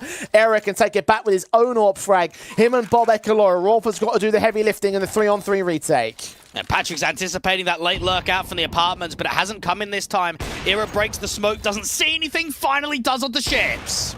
Goes down a second AWP, but Bobek picks up Red Star, and just like that, the whole retake falls apart for 500.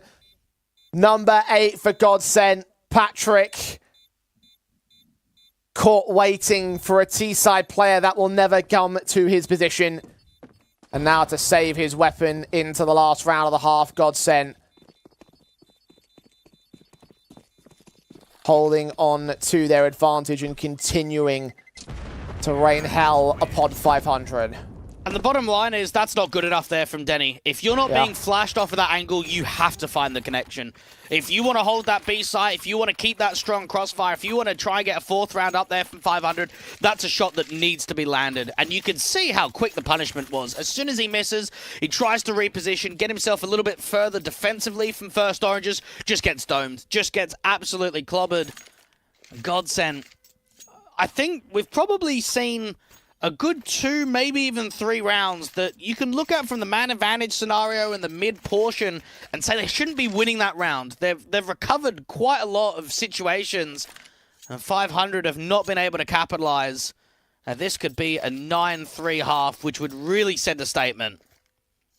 Not the first time that's happened for Denny either as well. Think back to Market on Mirage.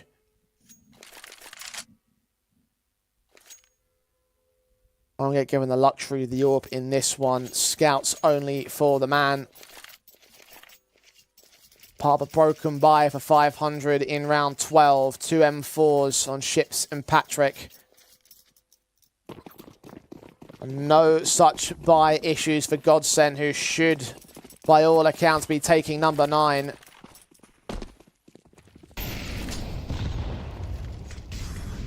Quickly in position with the standard sets of utility into the banana control.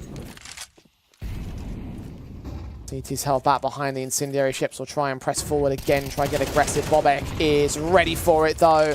They know what they're playing at. That's a very good sound cue. As soon as they hear Ships running down, the protocol is ready. They know that Ships is an aggressive player. They know that he likes pressuring Banana. So Bobek, have your weapon drawn. As soon as you hear the footstep, the flash is already ready. It comes over high, and you're just a sitting duck out there towards logs. There is no way that Ships is going to get a kill there onto Bobek. There's a unit they move. Descending upon that B bomb site. Only an MP9 to resist them. Red Star. They'll start to get joined by Denny Slaw. But these two players, I don't see them withstanding what Godsent are about to throw at the execution. Smoke set, Coffins, Molotov to clear out the back site, and one towards Dark as well, just to be extra certain. Scout still holds, Bobek deals in it, cleans him up. Red Star pressing forward to get nothing done. And two players remain on Patrick and Rainwaker. Error doesn't quite hit his shot, but knows exactly what's coming his way. And even without that casualty, it's a 2v5 retake. 500 should be conceding this half at a 9-3 score for Godsent. Well, if anyone out there wasn't worried, then first of all, why not? Second of all, you should be now. Rolf, just on the edge of this smoke, should be able to catch off the likes of Rainwaker. That FAMAS trying to work in from top Banana has got players all around. Rolf's going to get the kill. And Patrick to come through from Coffins can't find anything either. Solid first half there from Godsent. Didn't look like they got phased all too much. They kept themselves in very good positions late rounds. They recovered quite a lot of rounds. And for 500, I mean, we saw this coming. Again, it's your insta-ban. They don't like their Inferno. They don't like their Vertigo. It's a punish pick. Yes, it hasn't been the most consistent map in the pool for Godsent. They still pick a hell of a lot of it. This is their 22nd best of 3 on HLTV in the last 3 months, and this is now the 8th time that Inferno's been picked. So what's that? Close to a 33%. This is a map that they feel comfortable on. This is a map that they like to go towards.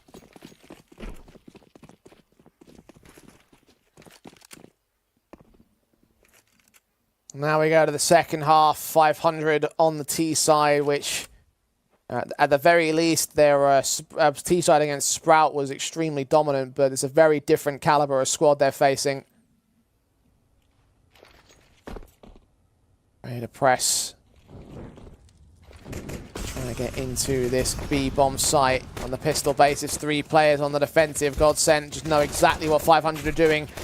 Put some bullets down through the smokes. Golden will get the kill from the backside. Ships the first to fall. Red Star can get the trade quick, though. They look to try and keep that pressure on out there towards the Coffins, expecting some spam to come through. Bomb plant did almost get denied, but not to be. Mass players in from Coffins. Bobek can get Red Star for it. Advantage back to the favour of Godsent. Patrick needs to go big, and he gets absolutely nothing done. Rainwaker next up to task. His teammate pulling attention away from the backside as Rainwaker can double up, but not quite find the triple. It's Denny Slaw in with his own clutch opportunity. A 1-on-2 against the Diffuser of Plopsky, whose head is taken off, but Error quick to get it right back under control. Diffuse held, 10 on the board. Godsent, it's closing time.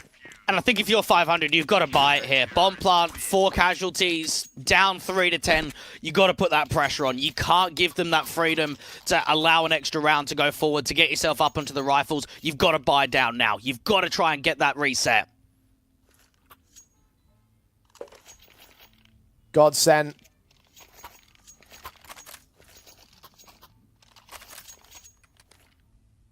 Facing this one, forced by, they get through it. It should be lights out on this series. And progression to the higher matches of round 2 in the Swiss stage. Quick in the incendiary SMG. You're standing to attention of Plopsky. Bobek does get those 2 lined up. Rainwaker with a responsive. So a 3-on-3 and one more man still on the back of the bomb site. Is Rainwaker going to be ready for this individual? Backup's also on the way here. Yeah, it's Error again, out to the new box. He did so much damage from this position in the first half. That was on the T side. T to defensive now to hold alongside Golden's M4, the higher firepower weapon. Error has put it out for information. Golden's not quite ready for the angle of Denny Slaw. Error now stands alone to get a single kill. Damn near a double, but Denny alive at 11. It's all on Rolf to clutch it this time. Yeah, MP9 in this sort of range is not going to be easy. He's got a little bit of util to work with, but for both players, they just need to peek on a contact and hide for as long as possible. Waste this clock. They are low HP, so if Rolf can close the gap, especially against Denny, this could be the opportunity of a lifetime. Eyes turned away, Rainwaker playing the long-range positions. Denny caught off, last player known about. He knows what the setup is. The Incendiary's in his hands, but he's choosing not to use it. Going to try and play up close and personal, close the distance, but unable to secure the kill. Rainwaker with a little bit more firepower to hold a lifeline for 500. And there was a time, only not that long ago, that Rainwaker was considered to be the best clutcher in Tier 2. That any 1vx that he was in, it was winnable, it was doable, and it was successful from 500. That one right there, I think he shows his class. Not over-peaking, not giving away too much of a jiggle. Yes, maybe if that Incendiary goes down towards Nubox, we could be looking at a different scenario. But for 500, that was a huge round. That was so necessary to just a survival of somewhat of a comeback to make this map competitive.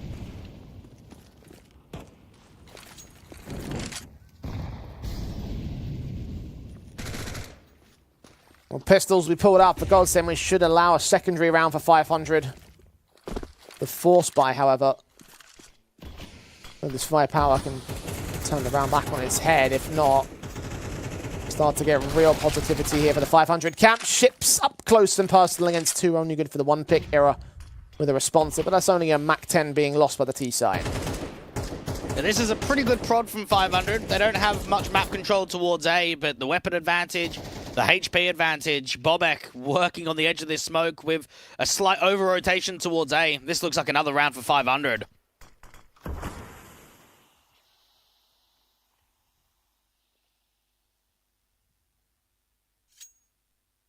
Now, Bobek backing away from that B-bomb site should indicate that there's no further resistance to hold. And these 3 players, these 3 pieces of armor, these 3 weapons will hold into what would otherwise be a harsher eco round, basically giving a secondary bonus to the Godsend camp.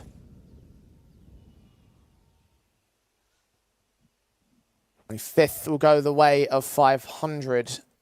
Again, very early doors to a comeback, if it even comes to fruition. Looking towards that rifle round where Godsend can still shut this whole thing down. And this has got to be a very frustrating last few months for 500. The idea that you haven't won a game since October, you're 0-7, the losing streak just keeps mounting up in best of 3s. Only 2 of those best of 3s have actually been pushed to a 3rd map decider. A lot of the time it's just been an 0-2 loss. You look at even the Swiss stages, right? 0-3 in CCT East, 2-3 in the A1 Gaming League, going out 1-3 in the contender stage in the last Compass event. It has been a tough time, and I think there is a reason why. Again, you have your coach playing for about a month, you've got a change of in-game leadership, you've now only just brought back probably the best player from Bulgaria, the most consistent rifler back into the team, and this is only his 2nd best of 3 on HLTV. I would imagine towards the tail end of the year, they probably knew that he was going to be coming back. So that also kind of drives the motivation down, because you can't really prac, because you've still got Kaluba in the team, you've still got the coach standing in, you're waiting for the new year until you can get all the pieces together to finally put something on. But that losing streak from 500, it's got to end at some point. It's that losing streak that's really allowed their ranking to dip. I know at the start you were saying that this could be a far better team than outside of the top 100, and certainly that potential is there. We've seen it from these players, but not been on display in this matchup so far.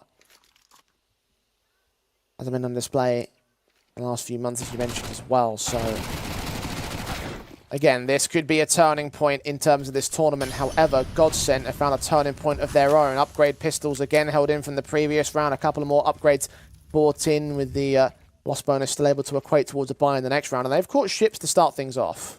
And that Mac 10 from Era, especially if it's in a close range scenario like it is towards CT, could actually do quite a bit of damage against a B contact or even a B site execution that 500 could be setting up. Well, there's a setup that could compound against 500. It would be this one. Godsend about to receive all 4 players. The other 2 on the A site stirring, considering whether or not they should rotate. Bobek will get caught that Molotov kill, so there's 1 back. 3rd player still on the way. They've got to time this right as the Mac 10 swings off of Plotski's peak. Rainwaker and Patrick can deal with both players, though, so it's still held together by 500. Patrick, how has he managed that? That's just a straight burst to golden. Unlucky, mate. Damn. Just one of those. Yeah. Golden's gonna be looking back at that in the demo review, just like, what?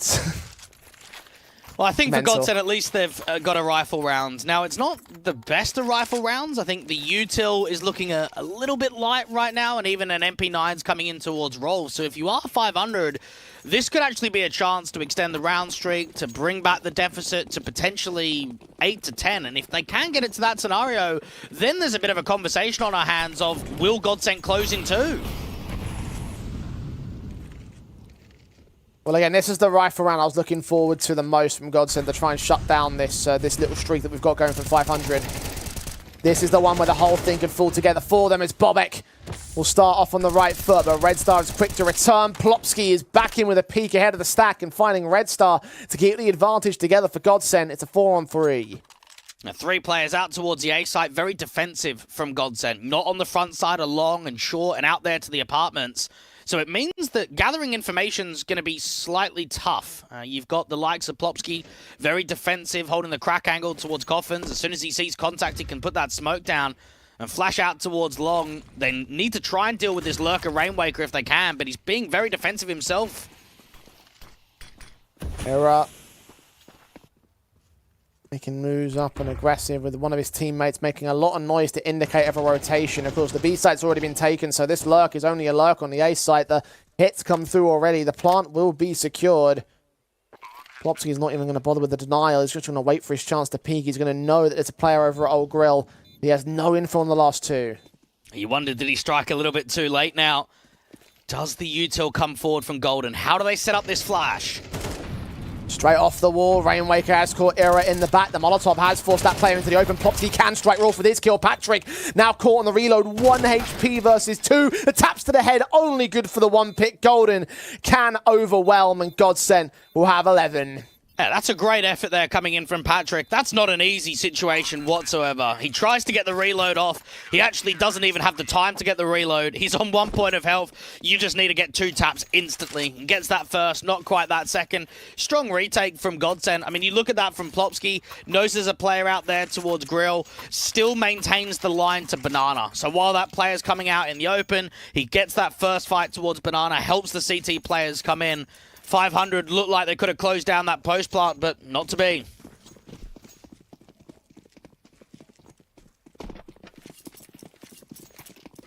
Five to the good on Godsend. 1 more rifle buy for 500 before they'll be locked out of this series. All Godsend have to do is just overwhelm, and if they deny any bomb plants especially, be nothing to work with on the last match point round. Quick in from the T side, looking to go fast on that A bomb side. They've been very B heavy over the course of this one, but Golden shuts down ships of the first shot spray. Advantage gained by the CT side. Incendiary is going to keep Red Star from pressing forward, stall the attack as they try to set up a backstab as well. Denny's trying to draw that rotation forward out from Banana, but it's just not coming. Golden won out that first duel out to long. Now he's spotted Rainwaker towards the apartments, and he's not even committing to the fight, just jiggling for the info. Nades come out, crossfires locked, and 500 have been forced to stall, but got to deal with 4 players on this execution. A 5th man might not be necessary on the backstab. Bobek should be there for the rotation positions as soon as he spots information. Cool to rotate back. 40 seconds for the committance. I can't see how they're going to win this round. They have to go A. They have no map control elsewhere. The issue is this crossfire is so tucked. All 3 players towards A are so close to one another.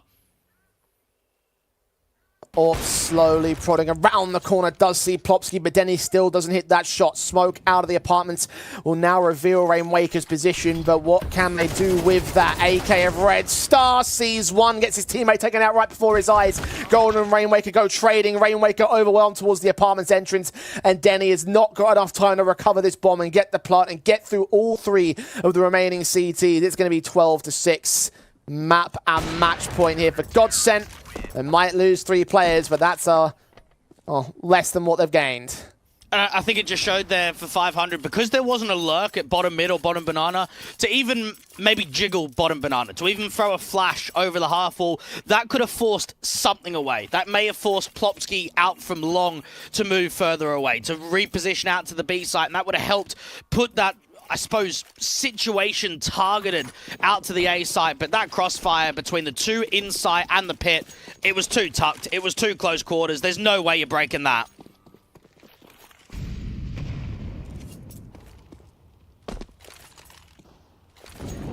Deagles.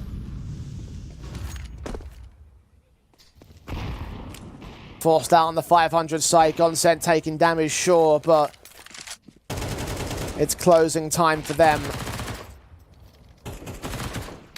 Still, those SMGs played to aggression. Taking a leaf out of 500's book on the CT side, but only good for the map control for the time being. They will have to be forced back. Yeah, 500 are desperate for a hero-like moment, for one of the riflers to get an opening man advantage, to create some space. It's very passive. You've got a walk attempt from Patrick out from Boiler to try and keep at least some eyes on towards the A site, but even taking banana control has been halted with the clock. Burst fire on Plopsky. Back off to the passive positions on that B bomb site as 500 will be allowed a relatively free reign of the banana control. Not so much of brackets. That kill on Patrick, revealing that there is only that lurk play in play. There is a player also in the apartments that might become a thorn in their side. As soon as where the Rainwaker, I think, just got spotted by Gold, and he's putting utility down there as the AK of Red Star tries to act out against Bobek, and Plopsky with a crossfire locks out him and is back up 2 versus 5. Both players separated from each other. Rainwaker should be going down, and Ships has got nothing left in this round. A 1-on-5 with the AWP in his hands. Herd, blind sprays, bullets flying all over the place. Only a matter of time before he drops. And it's a 13-6, a 2-0 for Godsent as they start off their campaign in Compass. I think it's a very good start to come in here from the Swedes. I think when you look at the overall picture, first half and second half, map 1 and map 2, fairly comfortable series today from the Swedes. They got tested in moments, but not consistently across both maps in the series. And that's a great way to get yourself off to an opening victory against what is a scary-looking squad. Get a clean 2-0. Get yourself 1-0 up in the Swiss. Yeah, and that's really the way that you start off a 3-0 campaign like Godsent did last Compass, right? Like that's the key thing that they're aiming for, just to go as flawlessly as they did, get towards that main stage and try and improve upon that position that they did last season. For 500, obviously, it's down to the lower matches once again for them as bad times continue. You mentioned the last few months how they haven't been as comfortable with the roster constantly in flux. Rainwaker hasn't had the immediate impact as of yet. And then again, I think we're both optimistic and hopeful that it does improve over time, but here in this matchup, we haven't seen the foundations build yet for 500. I mean, one thing we always know from the Bulgarian scene is that no matter which rosters you look at, they like keeping stable cores. You look at the Bubble, Victor, and Dreamer combo, they played together for years, over 1,000 maps on HLTV. Your Denny, your Ships, and your Rainwaker, they've played together for a good 3-odd years. They've played nearly 900 maps together on HLTV. It's a solid foundation. They just need to incorporate everyone together. They're bringing Ships back into the in-game leadership role. They're bringing Rainwaker back into the team. They now have to work with Red Star, which is something that they didn't have previously. So I think for 500 into the lower matchups, pressure's going to be on for them to end this losing streak, to finally get some victories on the board in 2024. Well, again, it's only one best-of-3 lost out so far here in Compass, so you are hoping that, again, they've got those lifelines and hopefully some much more manageable competition in the rounds to follow. But for here on out, Godsent have proven themselves to be the dominant team in their round 1 matchup. They open up their tournament campaign with a 2-0. We open up our day with a 2-0. Move towards our second match of the day after a bit of an extended break, as Entropic will take on Endpoint as we return back here with even more Compass.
Finally, I found what I was looking for.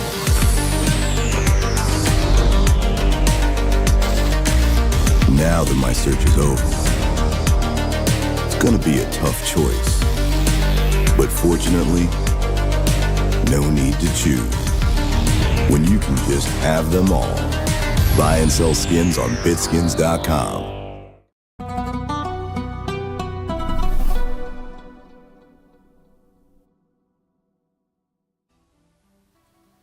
And welcome back to Campus. We're getting into our second match of day 2 of the Contenders stage. A little bit earlier on, we did see Godsent defeat out the 500 lads, and unfortunately, despite how much we hope the Dark Horses will emerge at some point in 500 today, was not that day. A simple 2-0 that sends the Swedes, of course, to the higher matches in round 2, Dweg. And just to sort of just bring things back around full circle and just give some final thoughts on that matchup, but I do think that in the end, we did have some well-deserved victors in the Godsent camp.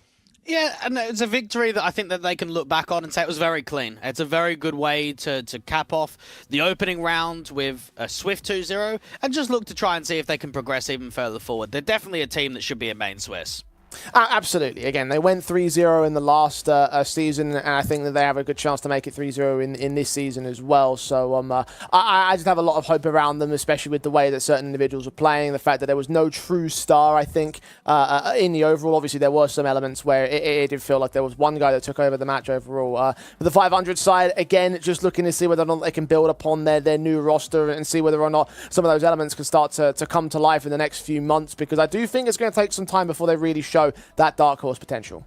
Yeah, I don't think it will be this event. I think it can be in the idea of them upsetting teams, but I don't think they'll be at their peak until at least a good another couple of months. But again, you can never put them out of the conversation. And I mean, there's a lot of question marks to what we can expect for today and from even the next couple of days, because we've seen a pretty much 2-0s everywhere. And it makes you wonder, is this something that we're just going to see every single game in the opening round of Swiss? I mean, I guess we only have to move forward and find out with that respect, right? Like, this is just the first best of 3 with the simple 2-0. You mentioned the 2-0s from yesterday as well. Well, we've still got one more match to see whether or not Endpoint or Entropic will go over in the 2-0 fashion. The Battle of the E's, as I called it a little bit earlier on today. And both teams that have found success, or at least both names that have found success in previous iterations of their lineups, but not quite at that same level anymore. I kind of want to say for both teams, we've seen them go deep in events. I think the consistency aspect has been something that's lacked for both of these teams. And you start out here for Endpoint, your first couple of players, Surreal and Mighty Max, I mean, they've been here for now 4 years. That is crazy to think they've been a part of a single organization for over 4 years now.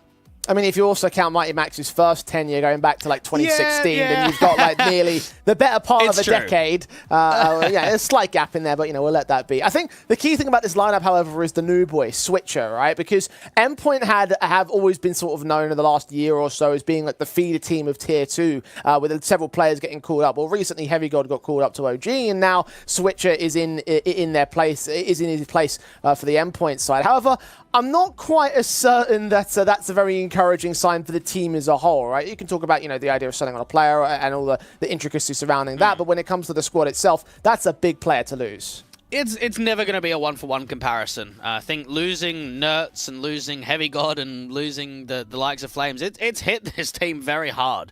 And for Endpoint, it's back to grinding up again. I think for Switcher, it's a fantastic opportunity. He's had quite an intriguing career. The fact that he started in the Estonian scene, he went over to play in North America with Davenport University. He's come back to Europe to play with the Estonians and has now found himself on an international team.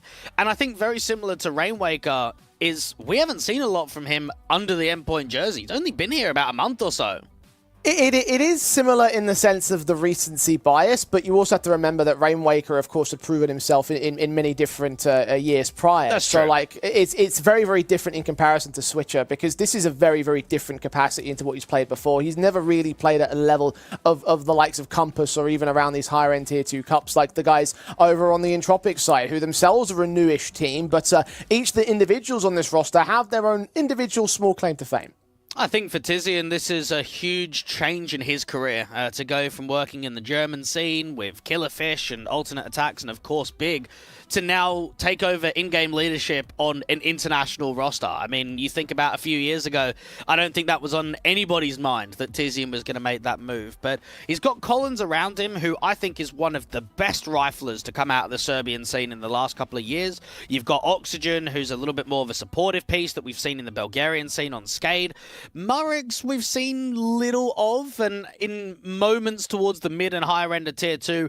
And then Milky is a Polish AWPer that often plays in non-Polish teams. So I think there's a lot of interesting characters on this team, Jay, that have a lot of potential. They just haven't quite shown it as a team just yet. Yeah, Milky is the new boy, right? Like, very similar, again, to call back to references of Rainwaker. He's only been entering the roster in, like, the end of December last year, and now here at the end of January, he's only really been able to play the qualifiers for the RMR and for Chengdu, so never really seen anything of significant, like, you know, notoriety in the way that you would hope out of a team competing in the Compass event. So all eyes are kind of on him to see how well he's going to fit in, because outside of that individual, this is a team that have been together for around about, like, 6 months or so. Yeah, and I think, again, for Entropic, they've gone through some very different directions. I think we all remember the team of Entropic that made it to the Major with a CIS roster. Now they've gone to the local scene, and now they've gone even further around to the international scene. Another person I do want to mention is actually Enken Jay, the coach that we're quite familiar with, Jay. He coached on Alternate Attacks. He was out on Sprout and Big. Most recently on Gucci Academy. He's now found his way over, and there's that connection that he had with Tizian out on Big. So that's another piece to this roster that came in at the same time, obviously, the last 6 months, that I think could be a very key piece for this team going forward into 2024. Yeah, I'm excited to see what they can do, because much like 500, I have an idea of them fulfilling some potential over time. Again, whether they can fulfill that potential in today is another story entirely. Endpoint and Entropic have taken each other on in the past. Only back in November, they had a 2-1 series victory to the favor of Endpoint. They won out Inferno and Mirage. So in terms of this veto, Dwayne, do we expect to see similar ground? I think it's going to be exactly the same. I'll be surprised if it's any different. Endpoint have a veto advantage against Entropic. There's no denying that whatsoever. I just think with the way that the permaban of Nuke for Endpoint, the permaban of Vertigo, I think we actually could just get the exact same maps again. Well, I mean, it's the same order of proceedings as well, much like that last veto in Leon. It was Vertigo and Nuke taken out. Entropic ended up picking into Ancient as the first map in the series, which was, of course, a victory for them in the overtime, then before Mirage and Inferno came in as appropriate. So it feels like that probably should end up being the most likely and most sensible prospect for the Entropic side to pick into. Indeed, they do go towards Ancient. Yeah, Mirage pick should come through here for the Endpoint side. Their overpass has been quite strong, but they like to float that as third map deciders, so they'll go into their Mirage. I reckon here for Entropic, you don't want to play them on overpass, so get rid of that one. Yeah, it makes a lot of sense. Again, it just seems like it's a very sensible sort of like process into how you sort of break this whole thing down. I mean, if there's a curveball in it, I think it might be a very unadvisable curveball to throw, if you will, there for the Entropic camp. So yes, they will get rid of Overpass. Inferno and Anubis, it just feels like it should just be Inferno from here. Yeah, I mean, Anubis is actually a losing streak for both teams, and I think anytime you get into that kind of territory, you just don't really want to be playing that map. You want to go into something that's a bit more comfortable, a map that gets playtime. So go into Inferno. I think you can look at it from Endpoint and from Entropic and say, no curveballs whatsoever, exactly the same. I don't know what to think about that. I mean, the scorelines were very close last time around. It was a very competitive best of 3. Yeah, again, Ancient went towards overtime, 16-14. The last map in the series, Inferno, was a 13-11, just to sort of give the numbers out to the people out there. So we went to all 24 rounds and beyond in certain capacities. The only one that was really good was the Mirage pick for Endpoint, and even that was still a 13-7, so not like the most disastrous scoreline in the world in certain capacities. But so it is kind of one of those games where you just don't feel like there's really much in it. You don't think that there's much between these two squads overall. Obviously, for Endpoint, we're sort of discussing the idea that they've obviously had some roster changes since that last head-to-head took place, so it's a case of how is that going to shift things about. Again, Heavygon is a very significant player to lose. It's very true, and I think for Entropic, they've got a new AWPer as well. I mean, they lost Forzy and they now got Milky. Now, Forzy was an incredible piece, and I think probably the best player for Entropic. So it kind of goes both ways. I don't think there is much in it. One thing I do want to note really early on, which is a massive concern from Endpoint right now, is that in the last 3 months on HLTV, in best of 3s, they have won 5 out of 17 map picks. That is a shocking number considering how many best of 3s they're actually winning. So I think for Endpoint, there's going to be pressure on winning Mirage. Yeah, I mean, at the very least, it is that map that they have the slightly more one-sided affair over the Entropic side in that back foot, but that's definitely not a good stat line, right? Like, I mean, yeah, just sort of keep your eyes on how that second map is going to go down for Endpoint. But for Ancient, it is the Entropic map pick here. Are you favouring them to take the series overall? Do you think they're going to return favour, or is this one of those cases where you don't really know how to make a prediction because of how close it could be? I want to give Entropic a little bit more. They went further in the RMR circuit. They made it towards a closed qualifier. That was something that Endpoint wasn't able to do. So 2-1 to me towards Entropic, but not much in this series. I'm going to go 2-1 towards Endpoint just to be the contrarian here. As you mentioned before, there is very little in between these two sides. So let the best team win. Endpoint on the CT side start of Ancient. Entropic into the early pistol base. It's 4 players up through mid, and Surreal's about to receive them all. Yeah, these Julies out towards Tree could do quite a bit of damage on that run out towards Donut. 3 players towards A. It's a good read from Endpoint. And Surreal's now seen them, can take one headshot with it. Oxygen first to fall. Marix will take the player in the back lines, but Zulu can get his kill. Alongside Surreal, he can assist in those casualties. Reduced to 2 players on the Entropic side. Now 1 in Milky's casualty. Collins, 1 on 3, cannot deal with the Zulu. It'll be the pistol taken by Endpoint. Yeah, just a very good stack in the first place. Good bait out there to the back plat position. And I think for those Julies, anytime there is a movement, whether it comes from main or from Donut, it's very difficult to get a 1-for-1 against those Julies. So good time wasting coming through for Azuru. Very good repositions from obviously the mid player of Mighty Max to get out from red and to assist in from CT. Another thing that I do want to add is the head coach of Endpoint, Frog, was actually the analyst for Entropic Prague, their academy team, a little while ago. So I wonder if there's a little bit of fight in Frog's mind that he really wants to win this game today. I don't believe any one of those players are playing in the, or have played for the main team as of late, so Tropic won't be offering up any particular intel in terms of readability and strat books that Frog might be privy to in the past. Not much privy in this round for the Entropic side, of course. Basic pistols overwhelmed by the SMGs, mostly Mighty Max with a triple. Plenty of cash gain to start things off for the CT side. The 2-0, no casualties held against that eco, and now the guns will be inbound effective from the Entropic side. AKs should be out for everyone. And I think it could be said that we saw Entropic having a fairly rough draw in their matchup earlier on this morning. They lost to Alternate Attacks in the European Pro League, so they had to face off against Preezy, a top 30 team in that elimination game. That wasn't competitive. 3 rounds in the first half of Nuke and 4 rounds in the first half of Inferno meant that they only got single digits on both Map 1 and Map 2. So looking to try and see if they could turn things around up against Endpoint. Bounce back from the morning's failings. And go deeper here. Encompass instead. Azulu deep over at the Donut entrance. We'll get the first 2 kills on the pop out from main. Collins and Oxygen overwhelmed as Tizian's forced to trade it back. Still a 4-on-3 in what's otherwise a bonus round from the Endpoint side. The SMGs looking to get even more money out from Switch's part. 2k for him as Marix is left alone at the back of the site. Not much that he can do from play. He will continue to fight on, but it's still 3 players to try and deal with as Switcher will close it out with a triple of his own and 3 AKs for the CT side. And I think one aspect of Estonian CS that we've seen over the last few years is more teams than just individual players. You've obviously got Sync, which is Jo and Co's roster, and then where Switcher came from was Levita. I think when we look back at even further years, it was basically just HS and then your odd player here and there, and that's it. But actually getting more Estonian teams involved in the Tier 2 atmosphere. Get those players to funnel through the system. As you mentioned before, Switcher, a key opportunity to be part of Endpoint. Whether he can make some stardom happen. So far, so good for him in terms of this matchup. Only 3 kills deep, but enough to get the cash really going for the CT forces. They'll continue to buy around the 3 AKs that they've saved so far. And only pistols out for Entropic. Should make this a formality round on paper. But the half invest has done quite a bit of damage to Endpoint's HP. Surreal does open up the kill counts. Now, for anyone at home, try and check out the photo between Switcher and Swisher out in North America. They're doing like the Spider-Man pointing at one another. It's a cracker, to be fair. I wonder how many people were getting that confused at some points. Or will get that confused. I mean, when you look at the name, you think it might be the same person. played in the You North think- American scene as well. Yeah, I was going to say, like, do you think that maybe if you stuck around in North America, you could have been on the same team as Swisher, and then it's just That a would have double been, confusion? yeah, that would have been unbelievable. Caster's nightmare, I tell you.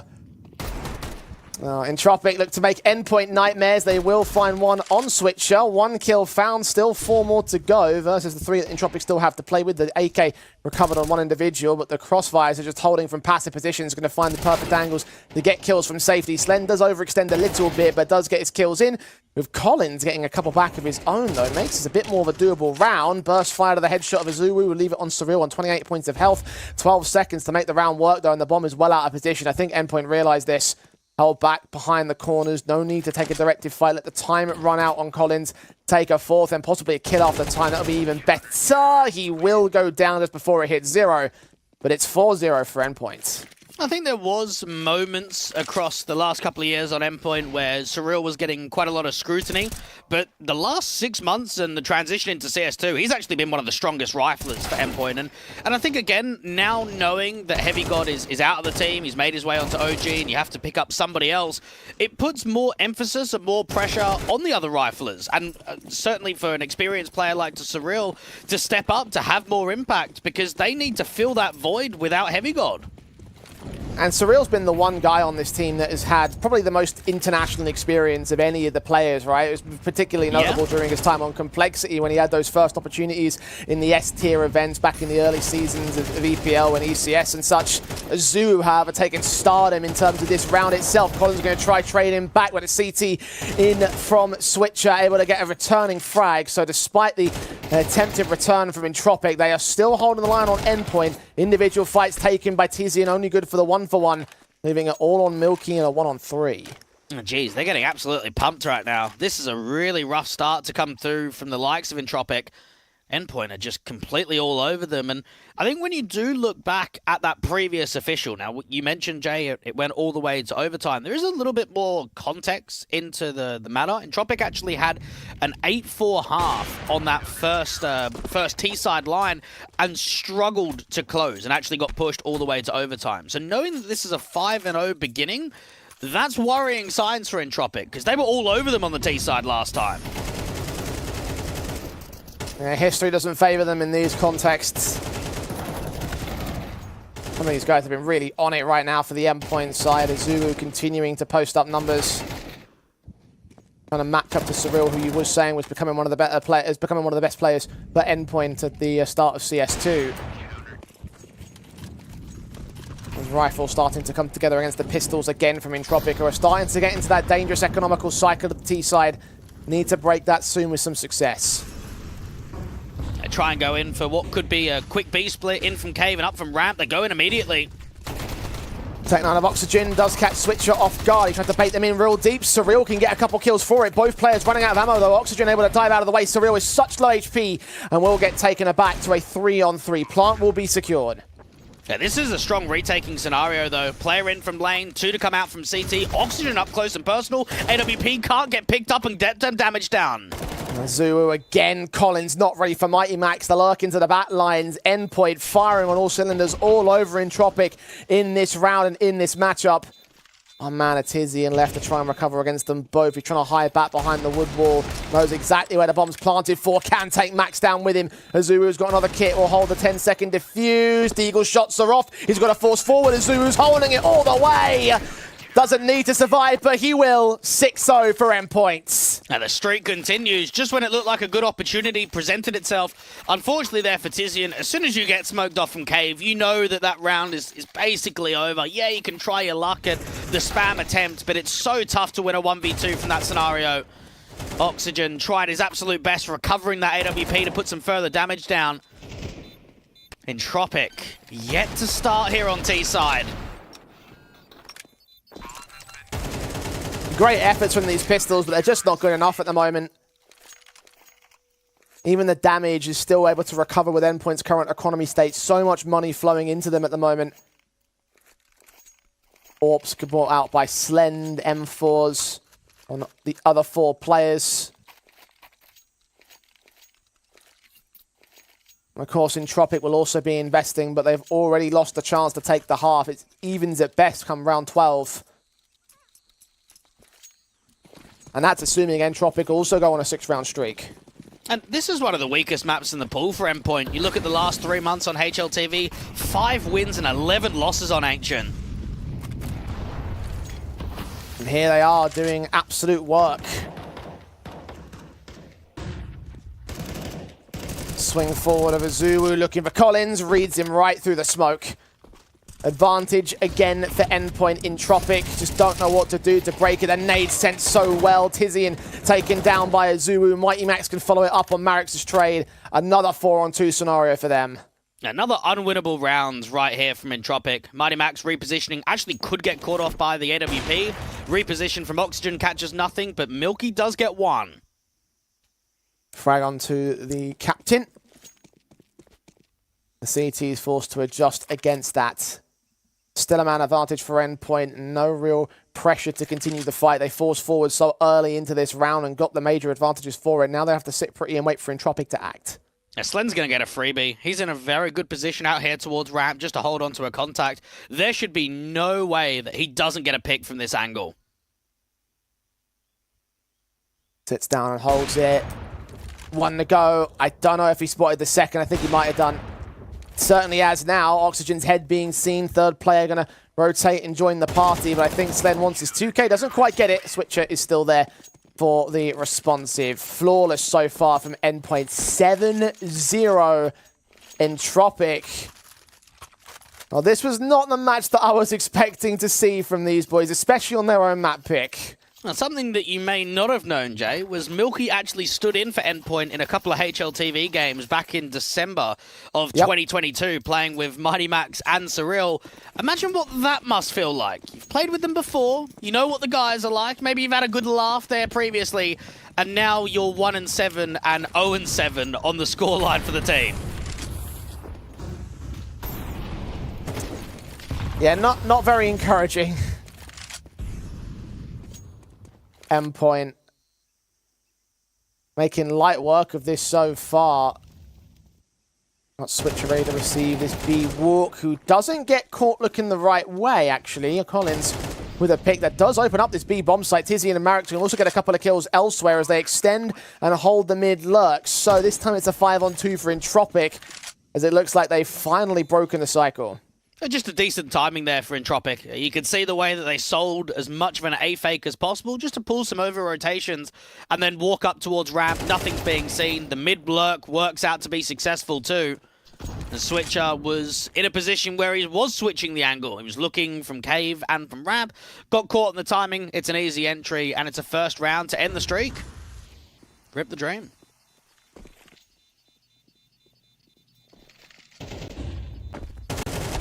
Finally a start that could well lead to some bit more decency for Entropic's side of things.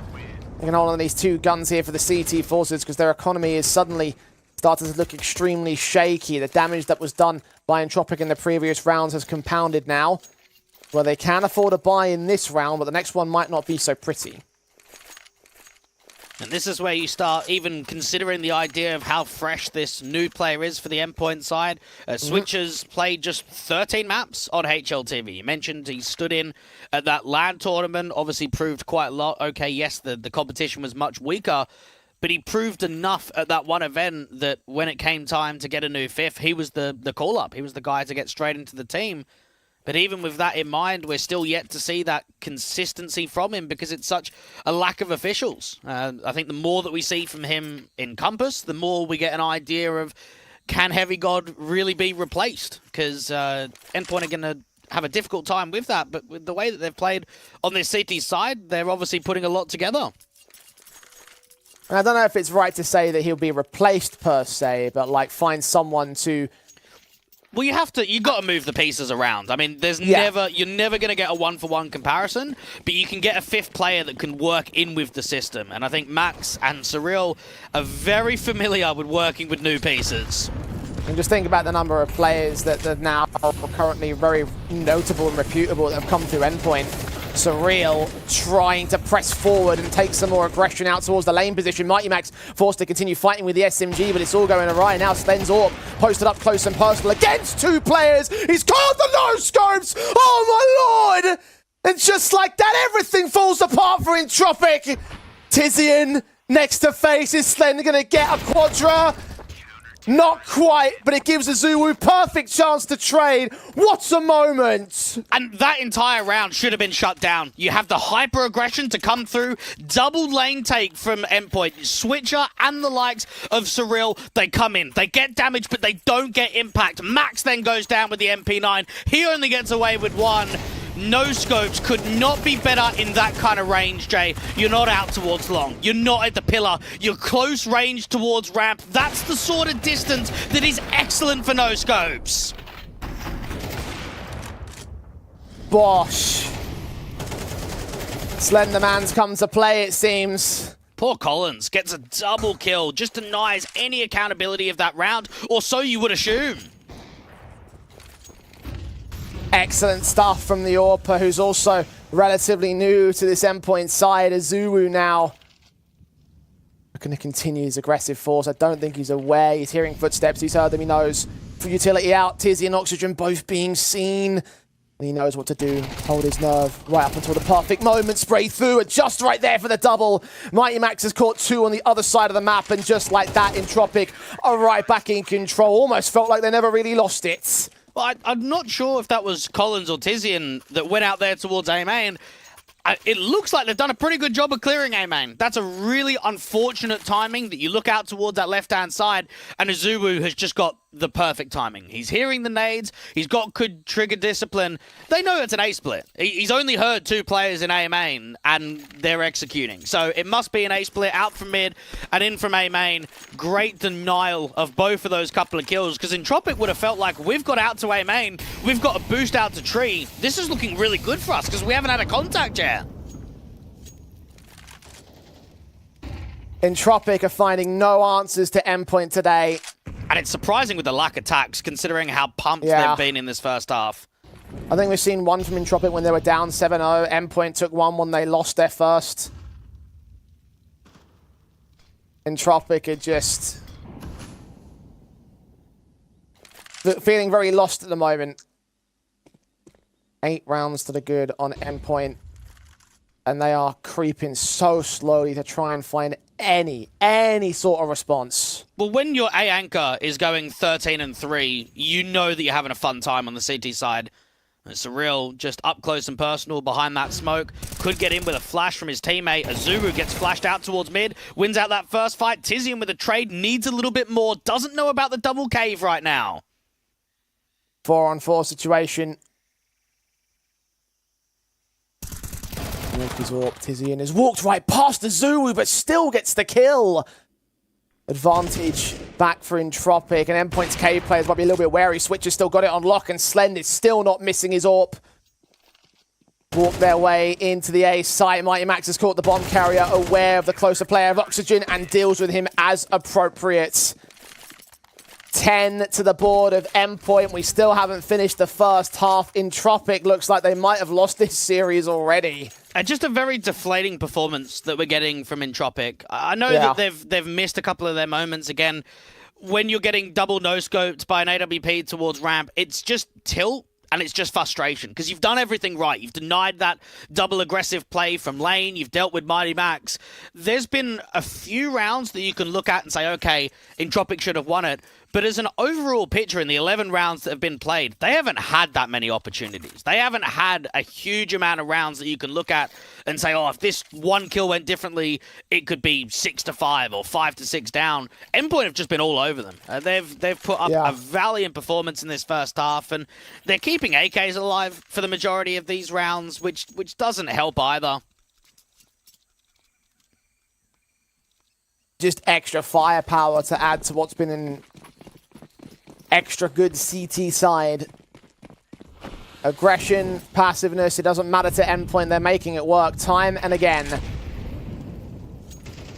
And Entropic better be very fearful of what this means again for the wider series. Orpa Slend sees him, lines up a collateral. I'm not even shocked at this point. Another highlight for him to add to the tally. Tagged low, now leave it onto the riflers to continue to bring in the hurt. He's still firing blind. Now Surreal can strike with no one watching long. Swings out for the double, with Slend adding one more to another triple. at an 11-1 scoreline. All the ones, a rank of 0 for Entropic. And the conversation that we had for 500 in the previous best of 3J was that this is their first cup. This is their first event of 2024. That's the exact same conversation really for Endpoint. They're playing, what, best of ones in ESEA Advanced? And then the only events that they've played with Switcher so far this year have been the RMR Open qualifiers. This is finally an opportunity in a Swiss stage to get best of threes under your belt, to show the preparation that you've brought over that Christmas break, that you've been working hard, that you're putting results up on the board, and your opposition map pick in a rematch has gone 11-1. Endpoint look to try and close this in 2 in this half.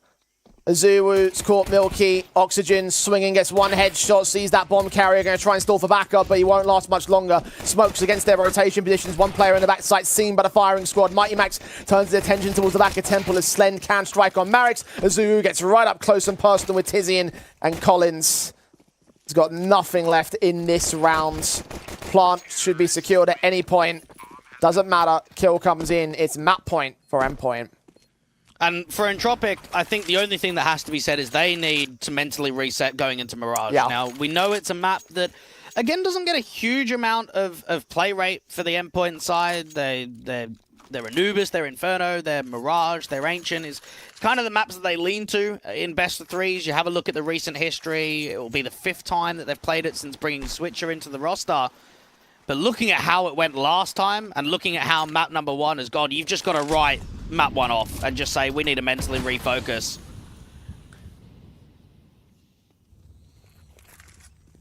Yeah, I can't argue there. I don't think Entropic would try and argue either.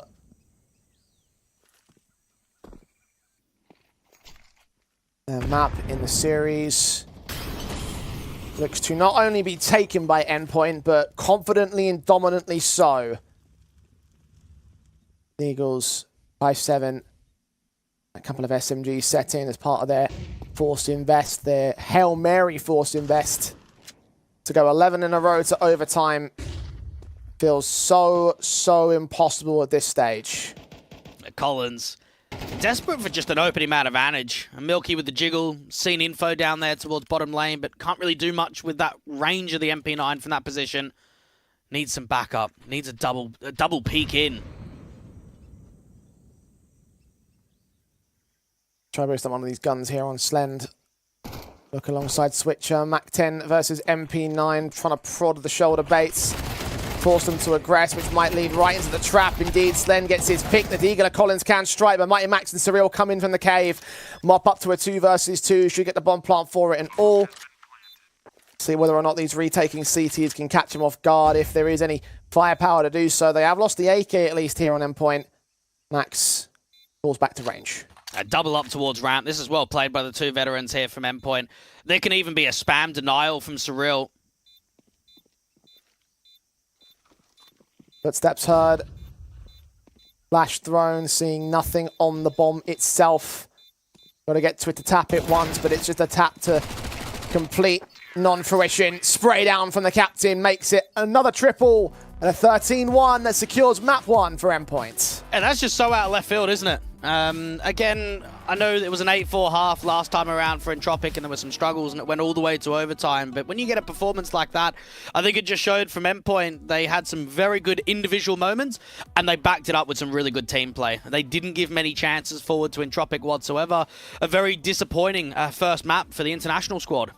Yeah, there really isn't much more to add to it other than that, right? Like, we came into this one thinking there's really not much between these two sides. Like, there's a series that could very easily go all 3, and all 3 maps could be bangers. We saw them be bangers last time around. This map of Ancient went to overtime last time they played against each other, and this time it was just the complete opposite of what we hoped for. And I think it showed Azubu on A did a hell of a lot. He shut down some really good sequences. Started off with the pistol round with the Julies. He had some really good timings in A main. He was very supportive when he had to come on that rotation out towards B.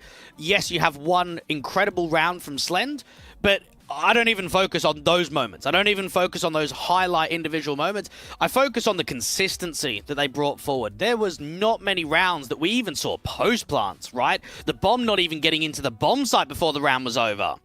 And I agree in that sense. Like, everyone got their individual moments, particularly those top 3 players on the board, but it's just the level at which they consistently were able to keep Entropic held down. They gave Endpoint such a dominant win on the opposing map pick as they head to their own pick and Mirage as well. To me, it just feels like this might already be the beginning of the end for Entropic in their opening best of 3 in Compass. We head towards a break and see whether or not they can pull off another miracle when we return.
Now that my search is over, it's gonna be a tough choice.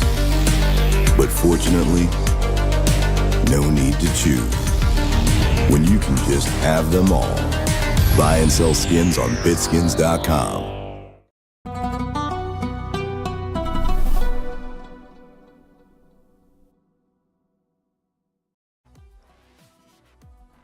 Well, what more do you say after a map like that, in Tropic falling apart at the seams on their own map pick? Ancient going the way of Endpoint in such a dominant fashion that the way it gets very difficult to really find much to justify a moving forward point from this series. At least if it was the Endpoint map pick first and they won it in that fashion, then you could say, okay, well, look, the next map should be theirs because it is one that they'd historically do well upon.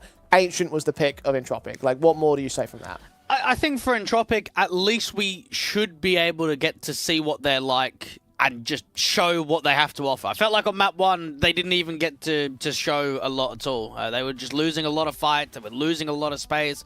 The even rounds that looked like it could have gone their way didn't. So a lot went wrong for Entropic. I don't think they'll be able to take it to a third map, but I think they should still be able to fairly competitively give us a fight here on map 2. I mean, I'm hoping that they will, just because it was nowhere near a competitive fight on map 1. I mean, just the bottom fragger of Endpoint scored more kills than the top fraggers, all 3 of the top fraggers of Entropic, right? Like, that's just... It's not encouraging of a stat line to look at there from their side of things. So you mentioned at the end of the last map up, they've really got to come back in this break, do a complete mental reset, and start to approach Mirage from a you've got nothing to lose perspective, which I think really is the only way that we're going to see that level of competitiveness from Entropic. We have seen it before against this Endpoint side. We were really hoping that they can try bring it together here on this second map as well. But even that map in the last head-to-head, that was the more one-sided affair of all 3, which Endpoint, of course, took handily.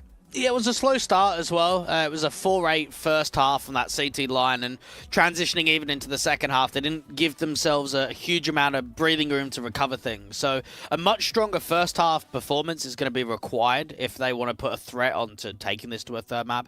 I think for Endpoint's sake, it's making sure that the mental is still very strong. I mean, that's almost feels comical to say, but when you have a blowout game like that, you don't want to be thinking, oh, I can just overswing for the sake of it. I can just make this play for the sake of it because we're just a better team today. They've got to keep their ego in check. They've got to keep their mental in check. And if they show us what we've seen from them in Mirage recently and what we saw last time around, it should be a 2-0 for Endpoint. Yeah, I'm definitely riding the 2-0 hype train from here on out. In my eyes, I have fears that we're going to see similar results to Ancient. Again, I'm hoping that it's still going to be a bit more of a confident affair, that they can start to really get themselves together. But they were outclassed in every fashion. More by the way that I think Endpoint were playing, right? Because you saw the way that they attacked on the CT side, right? Like, they're always up in top mid, getting all those kills. Azuwu popping off in particular with his multi-frag rounds time after time. Then they get into the bomb sites, and guys like Slender having their moments as well. So it really felt like that Endpoint were playing in such a way that Entropic just couldn't find any answers whatsoever. And if that happens again, especially during the early portion of the second map, I fear that we're going to be seeing another very similarly one-sided scoreline. Is that fear warranted from my part? It is to an extent. I mean, it's difficult to point the finger. You can't blame an IGL when no one's fragging, right? When you look at that scoreboard and everyone's on 8 frags or less, it's the individuals not showing up. So I think going out into Mirage, I think for Tizian, he's got to try and somehow get more out of his players. He's got to try and see if they can get involved, because you've got some strong riflers. You've got Murrix and Collins on this team, and you've got some strong anchor players like Oxygen as well. So the players are there. It's just that they weren't clicking to create impact out there on map 1. I think, again, we should see a good 6, 7, 8 kind of rounds at least here from Entropic. We should see a much better performance than them on map 2. I don't think we'll get another blowout. I mean, I don't intend to lay the blame at anyone's particular feat, right? Like, again, I think it was more so the fact that Endpoint was just playing a lights-out style that they weren't able to deal with there on the Entropic side today. And again, I just fear that if they come in with a similar sort of mindset into this matchup, into this second map, that Entropic are also going to struggle to deal with it. I do hope that there's been some sort of conversation back there, just like, right, what were they doing and what can we try and do to counteract it? What can we do to shut them down above all else? The first one is the map's completely different. You look at the CT side of Ancient, they were on the press. They were always taking taking space. They're fighting for lane. They're fighting for mid. You can't do that on Mirage. Mirage is a much slower map. It's difficult to be able to open a lot of space unless you're lurking attempts and you're making deep info plays. So that forward frontal style that we saw from Endpoint on map 1, we won't see on the CT side of Mirage, just because the map will play out very differently. And I think that slower style for Entropic, and obviously leaning into a map like Mirage, might actually give them more of an opportunity to at least get comfortable. Because again, weren't many opportunities to come by on map number 1 at all.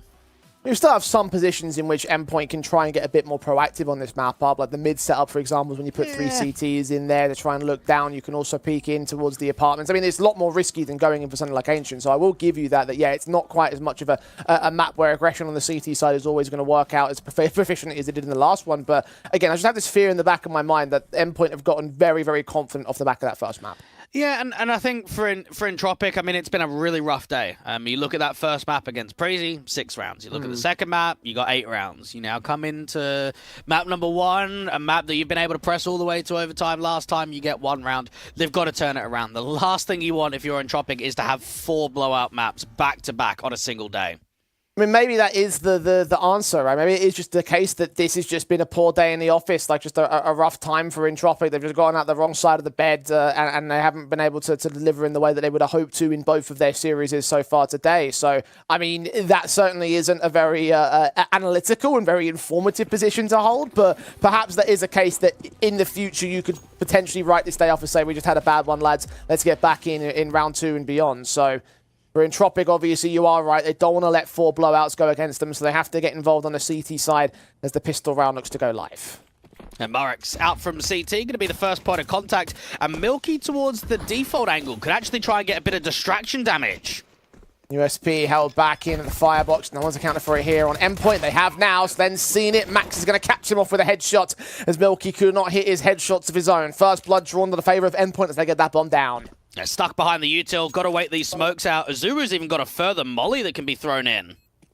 USP, I think, has just seen the individual. Azuru's just tucked himself in as well, recognizing there might be danger as Oxygen drops in against Switcher. Azuru can quickly find that trade. Surreal with 2 up close and personal. Turns around 180 for the triple, but doesn't quite get it against Marix, but he's still the lone player that remains on the CT side. Azuru with the closer and another pistol for Endpoint. And I think Azuru was another one of these UK players that really had a chance to show what he could do at the higher end. We saw him out on 1pin. We obviously saw him on Coalesce, a very strong anchor and role player. Got the opportunity to come out here to Endpoint, been a part of the lineup for the last 6 months or so. I think when you look across the last couple of years, there hasn't been that many UK players that have had that opportunity of jumping from what is the local scene to then playing at a decent level in the Tier 2 international landscape. A hard stack in from Entropic in the second round. Endpoint might run into a couple of issues with the numbers game, but their firepower is certainly one to behold. Cyril and Azuru will prove that point alongside Mighty Max getting his kills in with the SMG alongside Slend and his MP7.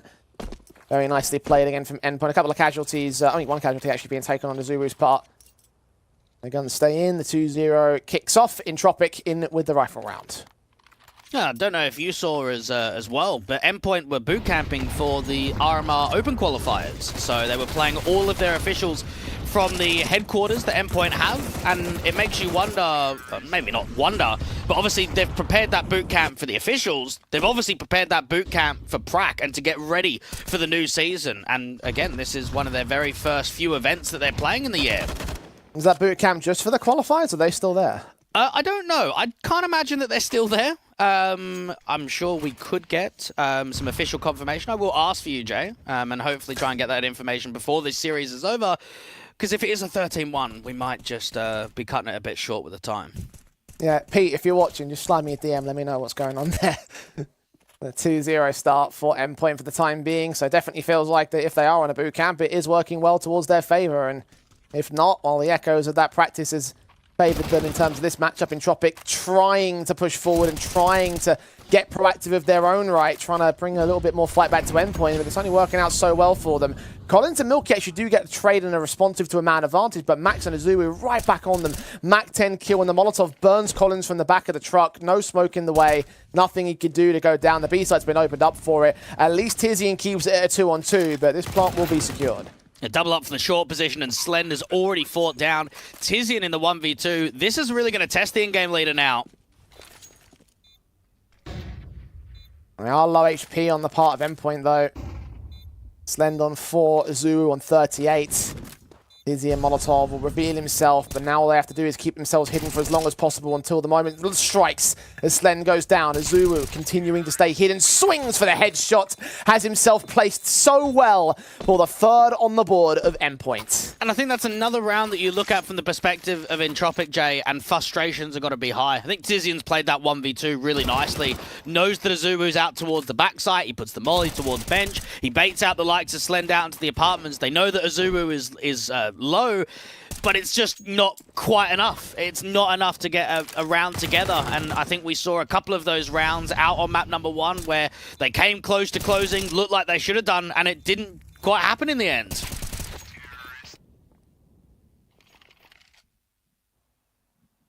Now down to the Eagles on Entropic, as once again the early owner sits with Endpoint. Tizian and Marix pressing and holding back against the ramp control, losing one, taking one in return. Decent Eagle down at the half invest, hoping they can get a few more headshots out of this if possible. That's Surreal, using the box to try and get that pixel peek and information.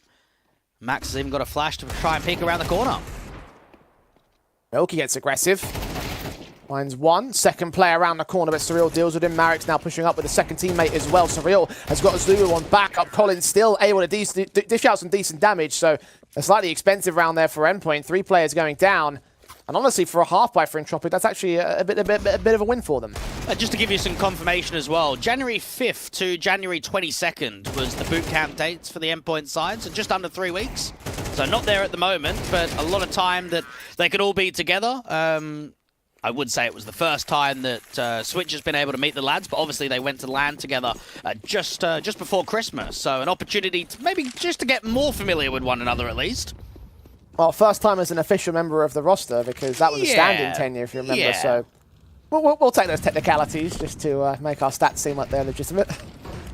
But Endpoint, again, charge out, very aggressive on this T side. We're talking about CT proactivity. We've completely negated to mention the aggressive half. Switcher with the opening frag. Marix and Surreal go back and forth as Azuu extends so far out. Mighty Max sees one ahead of the smoke. That nade pops open all the info he needs. Azuu still bearing down upon the AWP, but does get picked up by it, but the HE of Slend responds towards Milky. Surreal on 2 HP, Slend on 100. Collins to deal with both of them in the 1-on-2. It's all about the peak on the contact here for Collins. Needs to try and see if he can isolate. At least that molly might force Slend out into the open. Spray back, Slend caught 1-on-1. Surreal again. Only 2 points of health in him. Got to allow this headshot effective. Collins has got no utility and no kit either, but he swung out fast enough to where he should be able to hold this round together and get the first on the board of Entropic. Yeah, you just imagine there, if Collins gets that into a 1v1 and doesn't win it, it's just full tilt again. It's just complete annoyance at the whole situation of not winning these late round situations. But he plays it well. Molly out towards default, forces Slend into the open. You can see that Surreal was trying to jiggle out there to the front side of the balcony, but not in an angle that he can peek on the contact. Means that Entropic get their first round. My main concern is one player staying alive, rifle round in. If this isn't being converted, it's an instant reset. The economy is just down the drain completely. And Endpoint did exactly that on the last map as well. A little bit deeper in terms of their own individual scorelines, but Entropic, same theory applies. They need to win round 6. Endpoint would stand to at least gain the 6th round of their own half. A bit more passion being enforced by the T side. And Max trying to see if he can work out to the apartments. Jump spot from Oxygen. As soon as he gets contact, he can put that smoke down at his feet and try and get out towards jail or bench.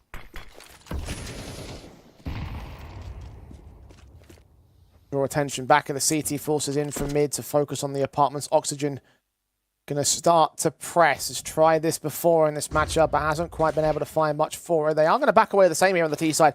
A Switcher gets caught looking the wrong way, and Marix opens up the kill counts. It's actually a very good tell there from Oxygen. As soon as he gets out to the apartments, he sees that it's just a fake or a cancel. Sees nothing else out towards B.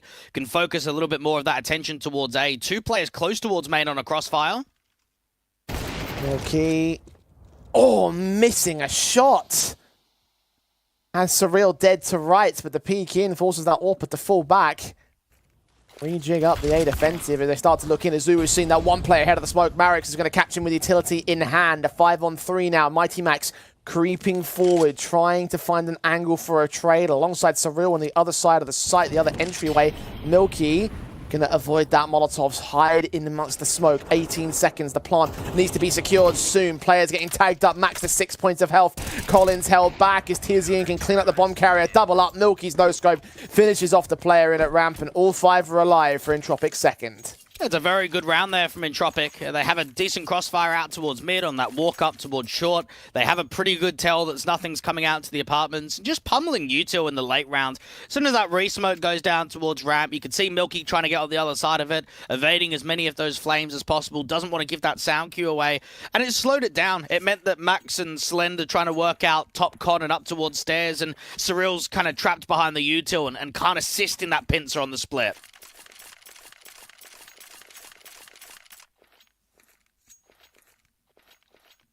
With the connecting round for Entropic, it seems like things might start to look a lot more competitive than what they did in the first map up. Still 2 rounds to the good for Endpoint, but that will change in this one. Not a lot of cash to invest, not really much justification in buying down with $1,900 or thereabouts. And I think Endpoint have got to prove that this sort of win percentage on their map picks is a little bit of a red herring. It's not something that we can rely on consistently, because 5 out of 17 in the last 3 months is shocking on HLTV. And with a performance of what they put up on map 1 and now going into something like Mirage, that's where they've got to prove, yeah, we can close in 2. We're not going to have to get this sent to a 3rd map. Well, right now they're looking for economical bonuses at best, just to do some damage to the CT side or get a bomb plant, neither of which will happen. All 5 are alive. Entropic shut the whole thing down in mid. The single round now on the lead for Endpoint. They will return with some guns. We've got a couple of players that have obviously played with one another previously. You look at Oxygen and Marix, both out there on OG Academy. Even though we've seen them on other international rosters, there's at least some history. And Milky previously played at the last season of Pro League with Orcs, the Polish international mix that they had going on there. And then Xclown's team of Project G most recently, before coming over to Entropic.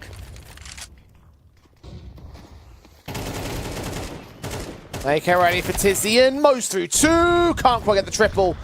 Slen responds back with a Krieg in hand. Still the solo player outside of the ramp control. He's got a second man coming in from the Palace entrance, but the bomb's been dropped in the open. Slen's got to pick it up and try and commit it or retreat it. It seems to be the latter. Yeah, this walkout from mid has got to try and cut a rotate, to try and gather some information, to work out from Connector. Surreal is desperate for a pick. You see Collins? No, he hasn't. Look towards the center of the bomb site. The distraction giving Collins perfect free reign on that kill. 2-man advantage in Entropic. Had to walk right into Milky next up. His AWP posted over at Market, ready to receive them in the apartments. He knows exactly which window to watch. And Collins will now provide extra support from the main entrance. As actually the AWP does back away to a much more less advanced angle. Collins might not even be ready for this. No one's watching apps. Player will be seen. AWP now to be adjusted against. Are they aware of exactly where he is? Not quite. Smokes in. He does see Slen just before it blooms though. And switch up. 1-on-3 for the man. He knows Milky's somewhere in amongst this smoke and will catch him with a missed shot. Needs to prioritize that bomb plant though. Yeah, try and get that extra cash bonus. Knows that one's coming in from Market. Doesn't know about the other. Reposition in fact, and both come in from the shore position. Oxygen is far too low HP to go alone. The switcher has seen him. Quick swing, but doesn't get the chance to fire off a shot. Oxygen can get that headshot back in of his own right. At least they have that money bonus because it's a 4-all scoreline for the CT side. Jeez, that could have got out of order pretty quickly. I think when you look at Oxygen on low HP being the first player in and the spacing being slightly wide, you look at that chance that Switcher has of isolating individual duels and getting another clutch together for the endpoint side. And not to be in the end. That final burst coming through. Nice hold to start off here from Tizian. And just those couple of kills, a very good timing for Collins just to be able to protect his teammate from Oxygen out there to A. 4-4. And for me, realistically, I think if there's any threat that you're going to pose, you're trying to keep endpoint down to 4 or 5 T rounds in this first half. Because I've got to be honest, I'm not having a huge amount of faith in Tropic's T side when it comes in the second.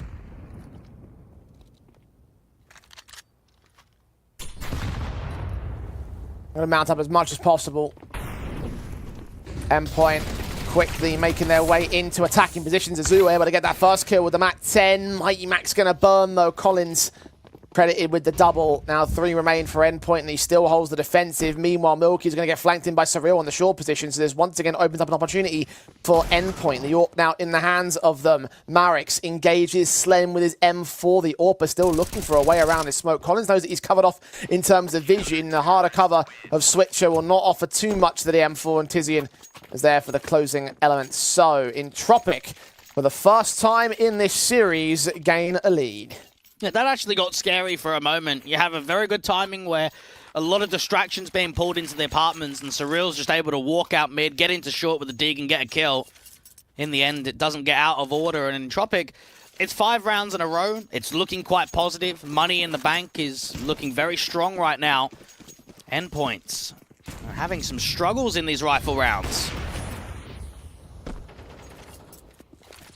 Milky having some trouble and struggles in terms of hitting his shots all the time. He's not as consistent in this map up.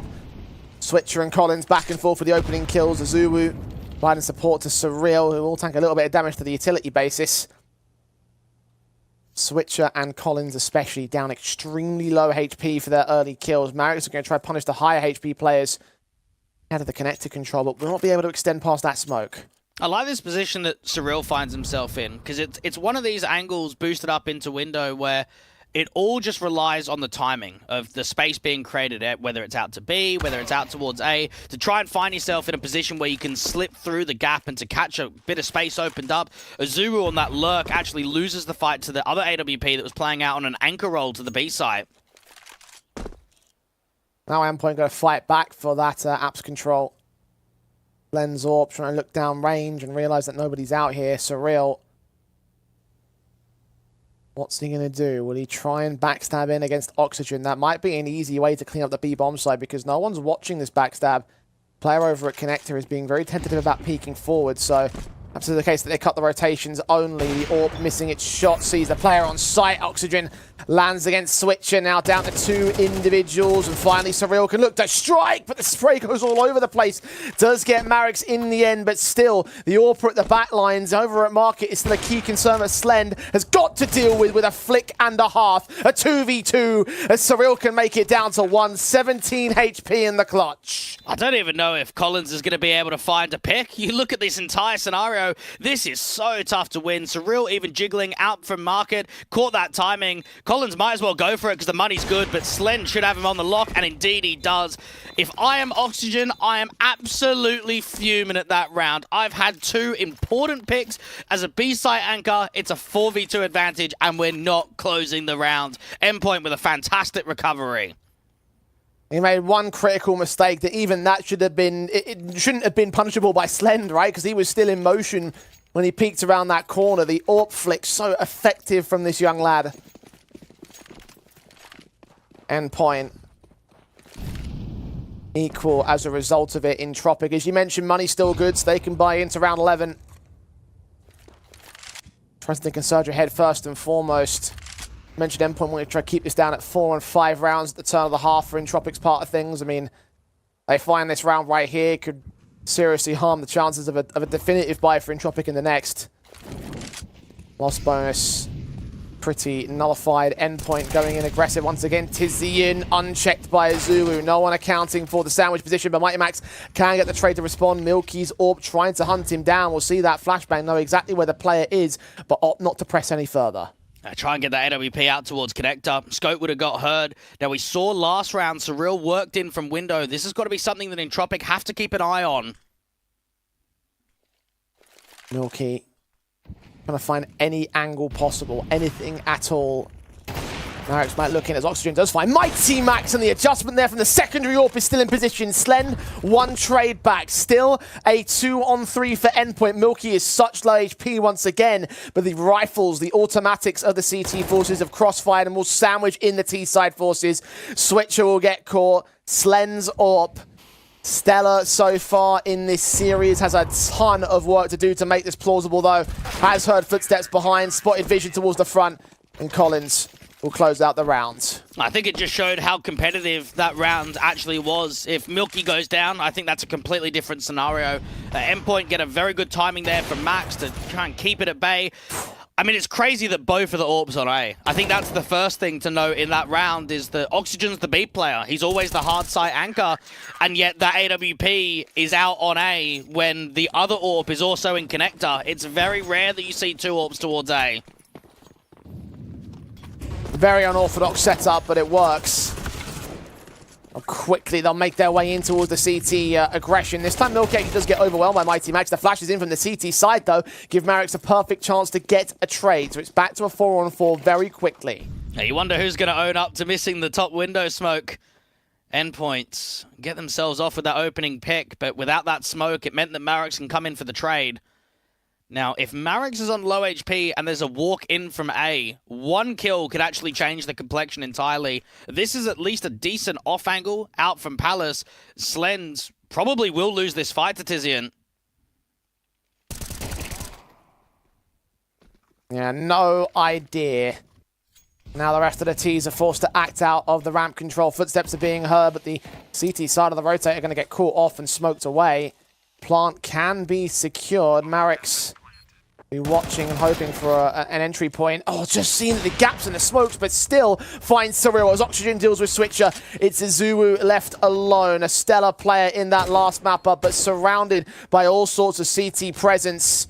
Don't know where he is just yet. He's actually found an angle of defensive. Gets those 2 kills in, but unable to find the triple. Tizian will close out the 7-5, a half advantage for Entropic. And when you consider that Endpoint got off to a 4-0 start, I think they'll actually be very disappointed in themselves. To go into your map pick, to have a first half of only getting one more round from that point onwards, and especially with how map 1 of Ancient went down, I don't think that's a great scoreline from 4-0, but as an overarching statement, I still have quite a lot of weaknesses to point out for Entropic in this second half. I think they're going to struggle to be able to close this game out.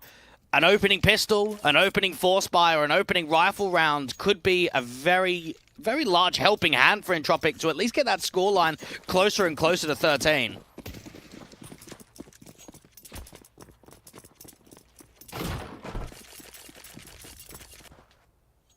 Two to the good. Pistols on Endpoint have been pretty good so far in this this matchup. And the Zulu and Switcher will continue to land the headshots. Very nice double up. A 5-on-3 being held. Endpoint continuing to take fights. The flashbang should force Switcher into a very disadvantageous position, but still, he continues to post up the damage. Not quite the kills. Azulu deals with Tizian in the back of ramp. The 2 players that remain have the bomb on their back, pushed so far forward in CT. All sorts of exit positions being held together by Endpoint. And Collins trying to force one of those angles out against them, seeing 2 individuals will just take some damage, even more so with the secondary faces. Both players extremely low on Entropic. Slens will be able to get an easy pick here onto Marex, and then the peak on the contact can come out towards a firebox. They can fight together on this one. Bomb will not get planted. Collins will try his best. But it's yet another pistol round to go the way of Endpoint. 4 from 4 in 2 maps. I think that's an in-game leader's dream right there if you're Max, to be able to get off to a good start in every single half. It helps a lot, especially in the MR12's landscape. So for Entropic, they'll have to look at this opening rifle round as not so much the last chance, but a good chance to keep this map competitive. Must feel good as well for Mighty Max individually, because I was reading back some old interviews from him from Endpoint stints and like pro leagues and things like that. Right. And he was mentioning before when they had Rossar as the coach that Endpoint used to have one of the worst pistol percentages in the world. Apparently, according to his own words. So it was one of his sort of goals as an in-game leader to improve upon those pistols. And in this series individually, it has paid off. Yeah, I will, now that you've mentioned it, I'm going to try and keep an eye on Endpoint's pistol win percentages over the course of the entire Swiss stage and try and see, is it really the worst in the world? Was it just a one-off today? This was a couple of years ago, to be fair. Oh, yeah, no, definitely. But I would like to have the comparison, because they've been very strong in the pistol rounds today. And for Entropic, going into even a Glock round, you're not expecting much. One kill would be nice, but your focus is obviously on the next rifle round. And there's Slen putting his rifle to the pistol. And the SMG of Switch are looking for a bit of a payday of his own. They've been pretty good with getting these SMG picks in with the cash bonuses. Not quite good for the double. Zuru's there instead. And the last player of Milky hoping he can get the bomb down in from the distraction player of the T side. Not able to work for Entropic. Endpoint equalize and the rifles will return once again. AK's out to try and see if they can break out and lead once more from this team. You mentioned you didn't have a lot of faith in this T side, so for Endpoint, okay, so holding down that defense for now. Entropic, can they at least claw this into a strong game? Can we at least have a look at this entire best of 3 and say, all right, they gave it a good college try. They at least brought the fight towards Endpoint. Slend with the HE out towards top mid could do quite a bit of damage. Sprays of all sorts from the Endpoint side doing quite a bit of HP damage, but Oxygen ready for Surreal to wrap that corner. Slend and Azulu, a couple of decent picks, but Azulu picked up from the sniper's nest. Slender's got to back away and hold on to the man advantage that his team has gained. Oh, this M4 with the pre-aim. Oh, it's perfect. Right out there towards the ladder room. Tizit even being pressed out towards T-Sport. A lovely round to come through from Endpoint. Great assistance from Azuru out towards window. And a funny story, actually, Jay. The first time that I'd ever even heard of Azuru, I actually played against him on LAN. And this was a young Azuru back in the day. Man was absolutely farming. He was completely cracked. And yeah, we're standing in with the recognised talent roster to any of the UK players out there with Siren and C60. And, yeah, saw him once, knew that he would be a rising star, knew that he would be unbelievable in at least the local scene. And look at what he's been able to do from that point onwards. Was that Epic 34 by any chance? It was 34, yes. Okay, yeah, that was the first tournament top 8 I think he had. Probably, yeah. I'd never heard of him before that. First one after COVID, first local LAN in the UK scene. Well, so far, so good for him, and again for Endpoint individually, Slend and Switcher also getting in their own licks. As Mighty Max got a kill in this round. Not much in it again for the Entropic side, only pistols being brought out. The upgrade pistols unable to do much. 9 to the board of Entropic, really starting to build into themselves. The CT side not let up against Entropic here. At least they can get the guns back in the next round, but it's once again getting to that point where you need to start seeing some wins on the board for Entropic, else this will be series over and a lot more sooner than they would have hoped. And this is where I want to look at someone like Milky. I think he's a highlight kind of player. I think when you've seen him on previous teams, actually played in the UK scene previously. I'm not sure if you remember that when he was playing with Into the Win, which was Adam Dobbo and Wolfie.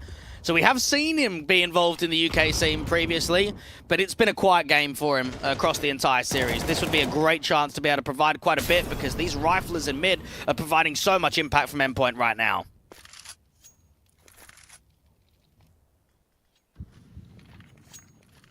An advantage already gained by Endpoint. Oxygen first to fall. Ts will regroup and move as a unit into the A rotations. 3 CTs stand together on the defensive line, ready to receive all angles of attack that Entropic have left. Yeah, switch up. As soon as he gets contact, as soon as he sees nades, that's when you can drop the incendiary. And with 3 out towards A, it's just going to be a time stalling contest. Even Surreal's got a smoke after that incendiary goes down for ramp.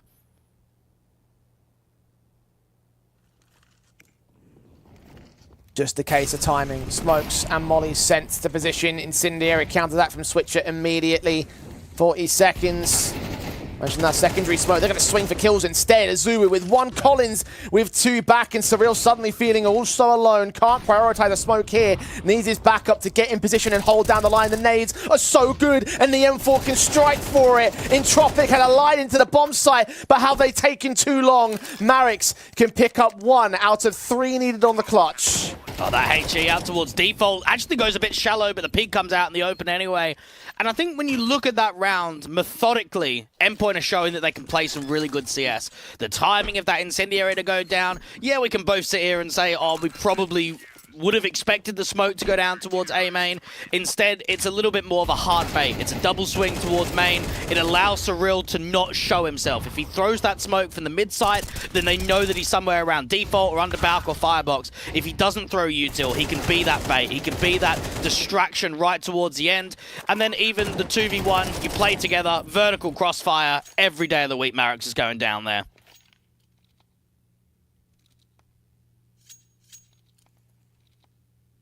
Endpoint really starting to put the hurt back onto Entropic now.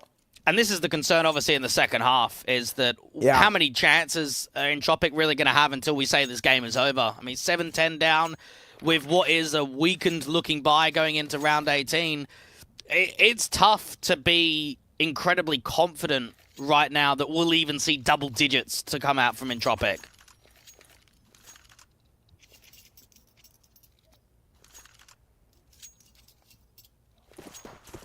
Haven't seen a start in the half yet for them.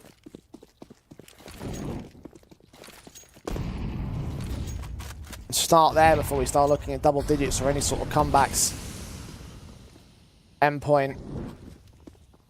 Much like CT side of Ancient are all over Entropic. Again, getting proactive. Look at Azuru straight up from mid, seeing players with utility in hand. HG's sent so nicely to that center of mass. There's at least the damage done to Marix, who will try and lead the charge straight up and out towards the short position. It does slow down because Endpoint are not taking directive phase. They're not getting aggressive anymore. Yeah, they're expecting a B split. 3 players on the B side, a lot of over rotations. Azuru doesn't quite catch that timing. Collins trying to work the edge of this con smoke to get up the stairs. M4 just barely spotted him, and Collins takes a dink, but the AK goes one better for the kill. It makes it an easy pick for Switcher, and now he needs that double up Tizian right around that corner. Switcher going to get overwhelmed. But a quick phase to the T-side player, 3-on-3 with one player to cut rotates. Milky trying to deal with a CT on the back of the bomb site. Can't quite seem to find him. Surreal continuing to fight from the stairs angle. The plant should be secured as Tizian locks in the pick. Now, that's a great tap. Marix up against the AWPer. Noted he's coming out here towards the sniper's nest. It's pretty much all down to Max in this scenario. The backstab slowly pushes forward. No one's watching it directly, but they have accounted for it to bait him deeper into the open. Endpoint are taking their time, though. Max making a slightly longer-term call to hold back and wait for them to extend or otherwise save their weapons, particularly the AWP Aslend. And this is clever to look for exits, to either try and make it a little bit more expensive and also know that this 2v3 is just not going to happen. Oh, hang on. Oh my god, no way, Max! Max! No way, son! Oh my god!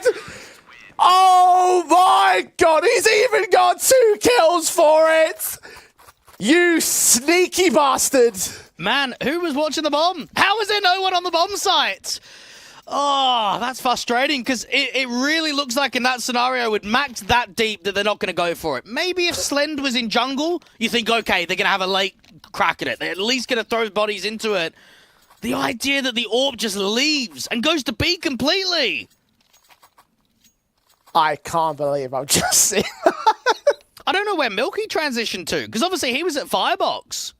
Might have to watch the demo back and see exactly what kind of timing allowed that to be a possibility. Oh, that's what I'll be doing tonight. I'll tell you that for free. Mighty Max. And that could have been the first round. That's yeah, exactly. It's just a kick in the teeth because I think Entropic, it definitely hasn't been their day when it comes to showing what they can offer, but I think they've got unlucky in so many rounds. And I don't know if that's just an excuse that I can call, but there has been many rounds. I mean, you think about the Slend double no-scope towards ramp with an AWP. There's been a few rounds over the course of this best of 3 where you go, man, If you replayed that round 10 times, it probably only happens in that situation once. But at the same time, they just haven't delivered to the same extent that Endpoint have. It's what I was saying before, right? Like, you can call some cases to be unlucky. That last round wasn't. That much is for certain. Endpoint. Happy to take it, though. Happy to take them all. 4 to the good. Milky with 1 trade. Switcher right back on it. Advantage stays with Endpoint, and there's just so little coming in from Entropic in this second half. Scrambled, separated. I don't think he spotted Collins there in con, so there is at least a kill that could open up the A bomb site if he can also deal with Slend, but his back is turned and the kill is found. Advantage stays with them, but the plant actually still gets locked out by Slend. Another kill, in fact, a triple. And a map and match point for Endpoint. This has been a very clean series to come in from Endpoint. I think there were some certain hurdles in that first half of Mirage, going 4-0 up and then only getting 1 more round after that point onwards. But look at what they've delivered in the second. They've performed very well. They've given very few opportunities to Entropic. They haven't even given many post-planning scenarios.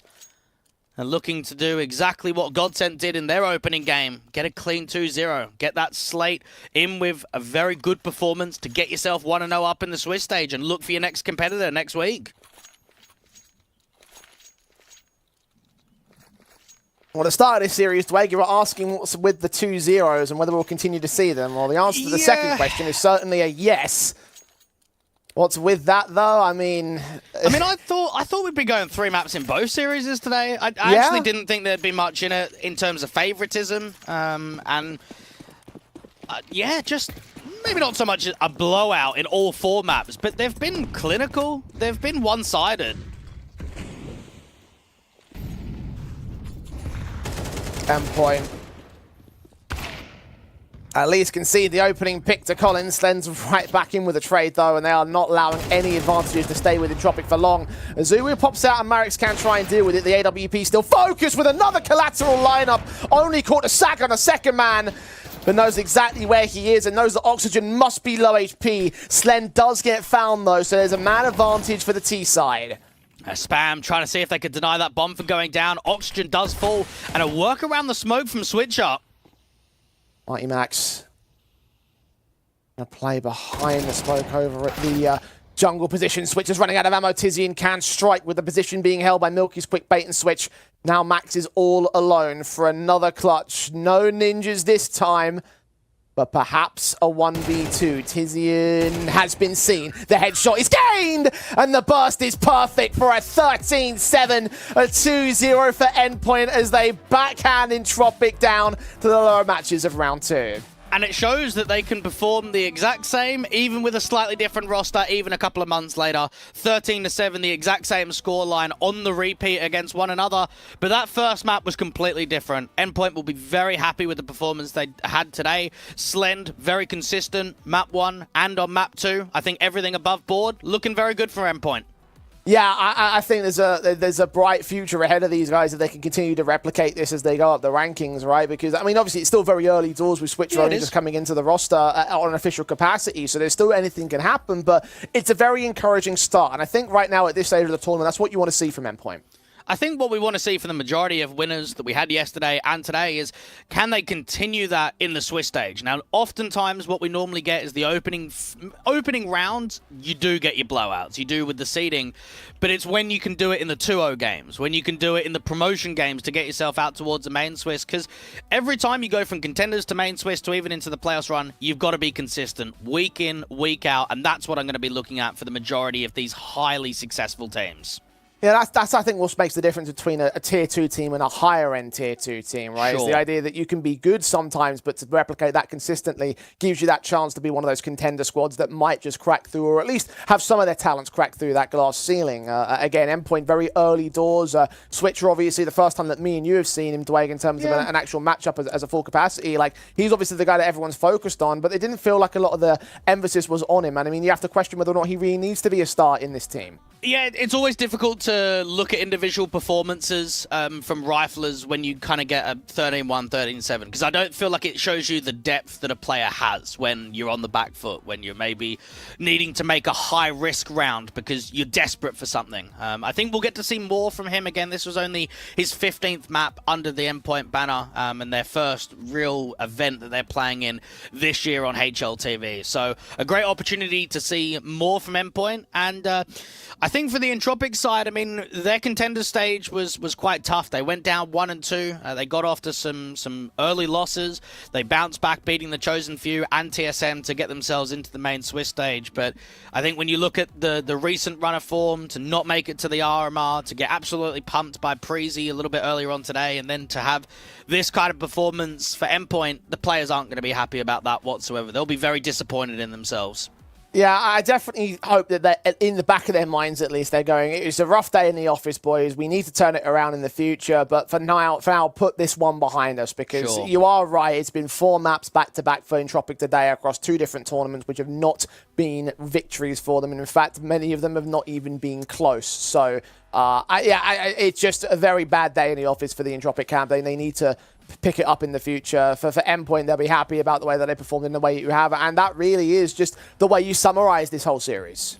And I think, again, for the Endpoint side, Slender Azubu brought quite a lot. I mean, for Azubu out of Mirage was, I think, even more impactful than he was on map 1. He's a little bit more involved in star roles on that map. We know that on Ancient he plays A.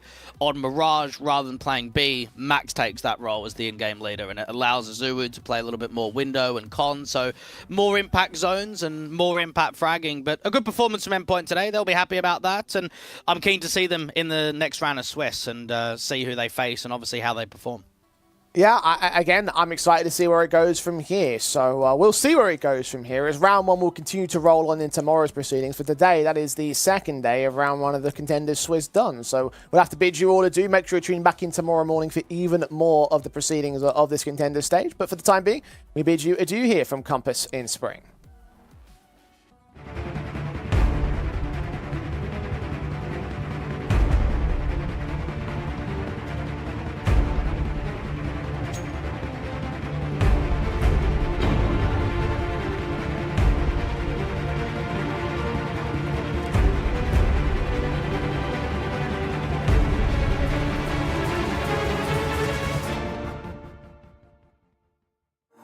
Finally, I found what I was looking for.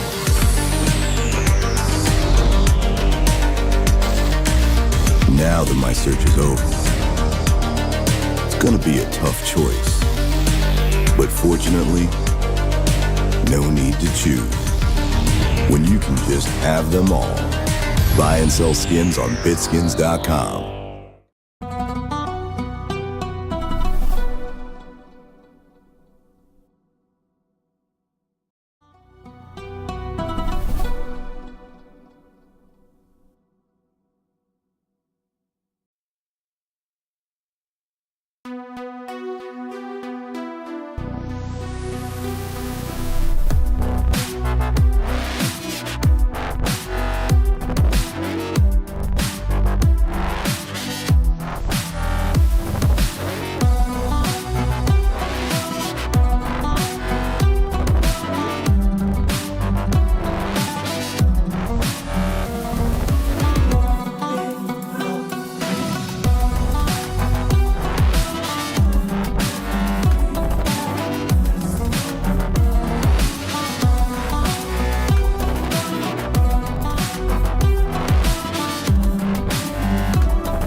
Bye.